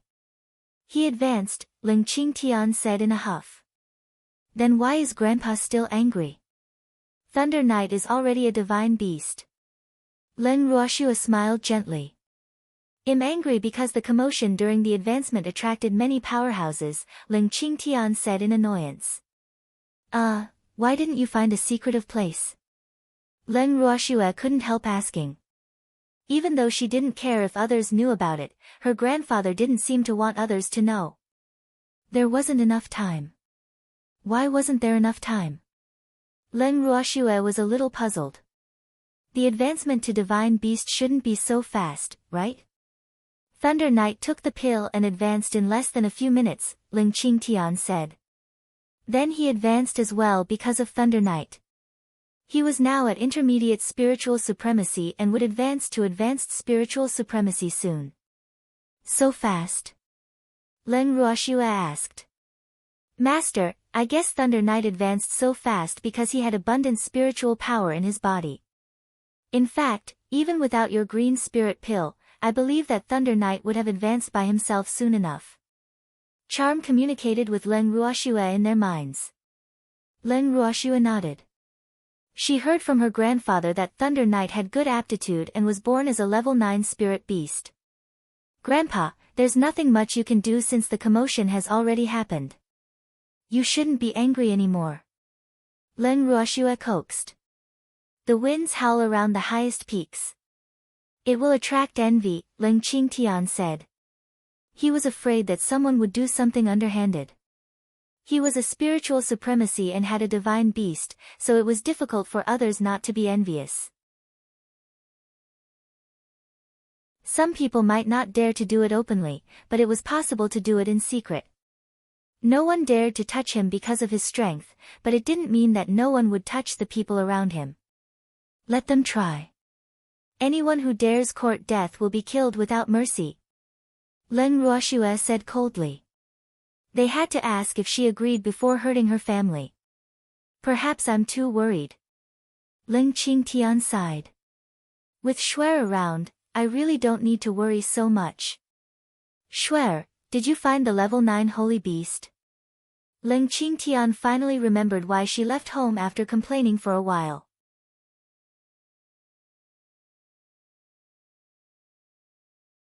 Chapter 64, Establishing the Supreme Hall, 1, Found. What about Fengde? The captain is eating spirit fruits in his room, Lin Yuan said. Before the young lady left, she said that she wanted the captain to finish the spirit fruits. How could he dare not listen? Leng Ruoxue walked into Fengde's room and happened to see him eating a spirit fruit in his hand with a pained expression. He kept muttering, "This is meat, this is meat." Leng Ruoxue smiled helplessly. Just look at how gluttonous he is. Fengde. Mississippi. Fengde hurriedly stood up and looked at her with an ingratiating expression. I see that you like these fruits. Eat more. Leng Ruoxue teased. Miss, please don't make me eat anymore. I really can't take it anymore. Fengde was so scared that he was about to cry. Boo-hoo. Miss is too evil. Alright, don't eat then. Ah. I really don't need to eat anymore. Great. Fengde said happily. He had never known that eating too many spirit fruits, which everyone dreamed of, would actually be so painful. In fact, if he were merely one step away from advancing, just one spirit fruit would have been enough. But since he was really lacking in spiritual power, eating one was like a drop in the bucket and simply not enough. So he ate spirit fruits every day, so much so that he felt like vomiting. Establish a contract. Leng Ruoxue said to the fire dragon as she let it out of the ring. Miss, this is... Fengde stared in bewilderment and disbelief at the spirit beast that suddenly appeared in front of him. Is this a dragon? He wasn't the only one. Everyone who came to watch the excitement was stunned. What is this? It looks like a dragon. Where did Miss get it? Shuer, is this a fire dragon? Leng Qingtian was also surprised. Is this the level 9 holy beast Shuer found? He was speechless. Isn't Shuer a little too bold? Can dragons be provoked? Yes, it's a big lizard. Why are you in a daze? Hurry up and establish the contract. Leng Ruoxue said indifferently and kicked the big lizard. Oh. The fire dragon looked at Leng Ruoxue aggrievedly. This jinx is so crude. Then it looked at its future master with tears in its eyes and chanted the contract. The contract array came as scheduled and enveloped the two of them. After the contract was established, the contract array disappeared. Hello, master, please take care of me, the fire dragon said politely. Please take care of me as well, Fengde said quickly. He was still in disbelief, but the mental connection between his and the fire dragon's souls was real. Mississippi. Feng De looked at Leng Ruoxue gratefully. He didn't know what words to use to express his gratitude to her. Take it and find a place with few people to advance. Leng Ruoxue gave Feng De a green spirit pill. Yes, I will definitely not disappoint you, miss, Feng De said grandly. Then he flew out of the city on the back of the fire dragon. Miss, we are back. Leng Ruoxue and the others were eating in the garden when they heard a sound coming from the sky. They looked up in unison. One person and one dragon landed in the garden. Feng De ran toward them excitedly, and the fire dragon transformed into human form and approached them. Mississippi. Boss, you've finally advanced. You don't have to eat fruits anymore, Lin Yuan said with a grin. Stinky brat, how dare you laugh at me? See if I don't spank you. Feng De also grinned. In the past, he advanced to spiritual monarch and was already very satisfied because he chanced upon good fortune. How could he dare to hope to become a spiritual sovereign? But he was a spiritual sovereign now. Thank you, Master's Miss, the fire dragon said respectfully. He didn't expect a small pill would allow him to advance to divine beast, especially since he had been cultivating for so many years without breaking through. Since you are now Feng Da's spirit beast, you are naturally also a part of my group. Of course, I will treat you well, Leng Ruoxue said. Huao will definitely protect Master, the fire dragon promised. Leng Ruoxue nodded in satisfaction. She looked at Feng De, Lin Yuan, and the others, who were still fooling around in the garden, and turned around to leave. Grandpa Lin, what's the matter? Leng Ruoxue asked in bewilderment. She had just arrived at the academy when Elder Chiu informed her that the principal was looking for her. Can't I look for you if there's nothing? Lin Liang said with feigned sternness. Of course you can, Leng Ruoxue said helplessly. This old man used to be quite rational, but why is he becoming more and more like a child now? Ruoxue, I have something to tell you, Lin Liang said awkwardly. Grandpa Lin, just say it. His Majesty sought me out yesterday to speak up for those students, Lin Liang said. Even though he was a spiritual supremacy and not bound by the imperial family, the Heavenly Phoenix Academy was in the Eastern Lagoon Empire after all, so he had to give the emperor some face. And? Leng Ruoxue waited for him to continue. The emperor said that since it's impossible for them to return to the Sacred Hall, then we should establish a Supreme Hall of equal status to the Sacred Hall. One Sacred Hall and one Supreme Hall. This way, there will be friendly competition between each other, which can also promote the improvement of the students. After all, those students all have excellent aptitudes. We can't let them drop out of school, nor can we let the other academies benefit. Lin Liang said, telling Ruoxue the emperor's exact words. What does Grandpa Lin think? I also think we can try this idea. If the two halls can really play a benign competitive role like the emperor said, it will also be a good thing for the academy. But I'm afraid it will have the opposite effect. Lin Liang said a little worriedly. Those people were restless. Grandpa Lin, if you establish the Supreme Hall, then the academy competition, she didn't expect the emperor to bring the art of balance into the academy. It was probably for the academy competition. The emperor proposed to choose the best talents from both halls to participate in the competition, Lin Liang said. If this happened, the competition would be very intense. Grandpa Lin, of course I don't dare to have any objections if the academy wants to establish a Supreme Hall. After all, I am only a student. But they better not provoke me. Leng Ruoxue said coldly. Lass, how could Lin Liang not know that this girl was a little displeased?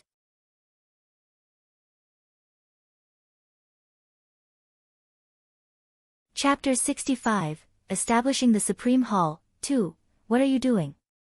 Leng Ruoxue returned to the training room and saw two groups of people confronting each other. We are students of the Supreme Hall. We have to train here. Chen Fang blustered arrogantly. The Supreme Hall. Has it been established?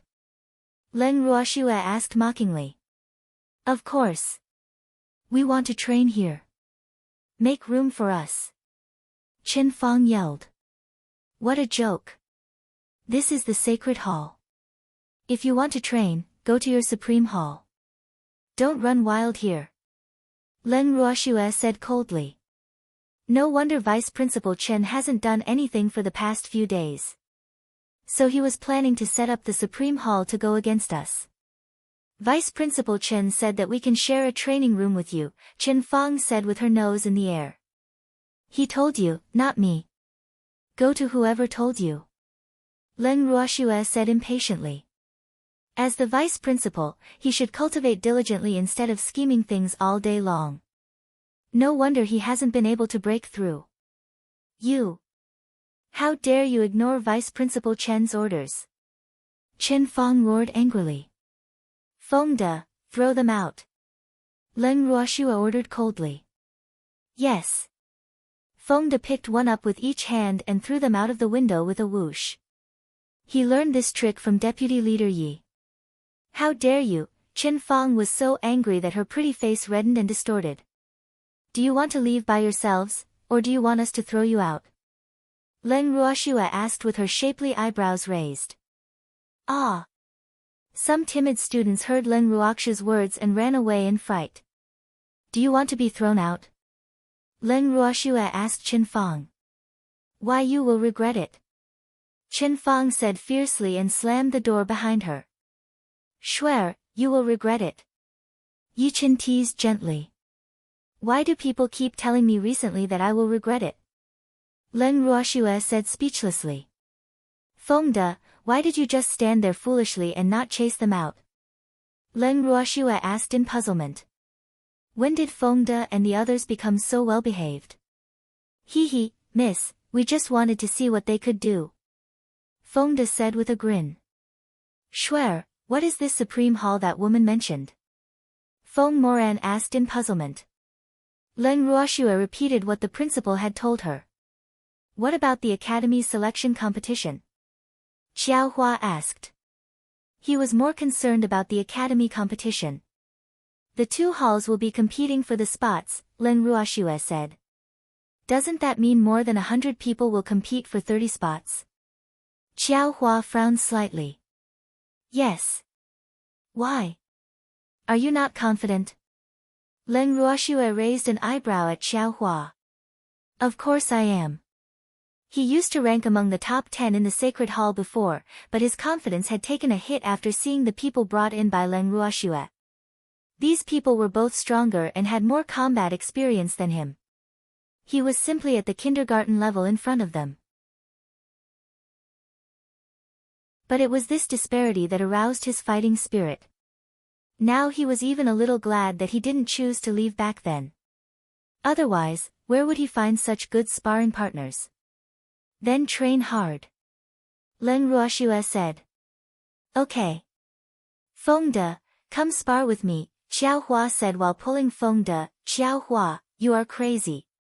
Feng De said helplessly as he looked at his young lady with aggrieved eyes. Why does this guy get me to spar every time? He is a battle maniac. Lin Yuan, how many people have signed up? Leng Ruoxue looked at Lin Yuan. A total of 198 people have signed up. Today is the last day, Lin Yuan said.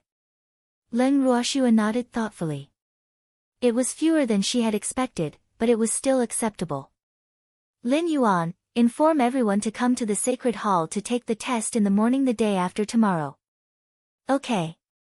Oh right, Big Brother Feng Aoran hasn't been to the academy for a few days, Leng Ruoxue said to Feng Moran. I'll go back to the Feng residence later, Feng Moran said. In fact, he was also a little worried. I'll go with you. Leng Ruoxue was a little worried about letting Big Brother Feng go alone. I'll go as well, Yi Chen said. Leng Ruoxue and Yi Chen followed Feng Moran to the Feng family's main residence. Who are you? Go away. This place is the Feng residence. Not just anyone can come here. The guard at the gate looked down on them when he saw their ordinary clothes. I am Feng Moran said coldly. There would always be some dogs in families like this who judged people by their attire. He was too lazy to be angry with them. What Feng Moran? I don't know you, the guard said disdainfully. Did he think that he was related just because his surname was Feng as well? How could there be such a good thing? Big brother Feng, looks like this isn't your home. You haven't been home for more than a decade. Perhaps the owner of this place has already changed. Len Ruoxue said indifferently. Yes, brother Feng, is your Feng family. Yi Chen deliberately left half the sentence unsaid so that people's imagination would run wild. You, what's the matter? A middle-aged man who looked like a steward walked out at that moment. Steward Feng, it's them. Who knows where they came from, but they dared to cause trouble at our Feng residence, the guard hurriedly reported when he saw his boss come. How dare you cause trouble here? Do you know where you are? The middle-aged steward questioned disdainfully. It was obvious that they were not children of noble families from their clothing. Open your dog eyes wide and see clearly. I am Feng Moran, the eldest young master of the Feng family. Feng Moran said coldly, unable to bear it anymore. The eldest young master of the Feng family? If you're the eldest young master of the Feng family, then I'm the head of the Feng family. Moreover, the eldest young master of our Feng family isn't called Feng Moran. The steward said with a mocking face. Then what is the name of the eldest young master of the Feng family? Len Ruoxue asked. She wanted to see how the Feng family treated Big Brother Feng. You're tuning into the Blissful Bookshelf YouTube channel.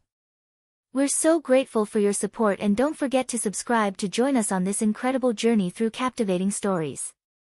Your generosity through donations truly makes a world of difference, as it's the primary source of revenue that allows me to expand and enhance this channel for you.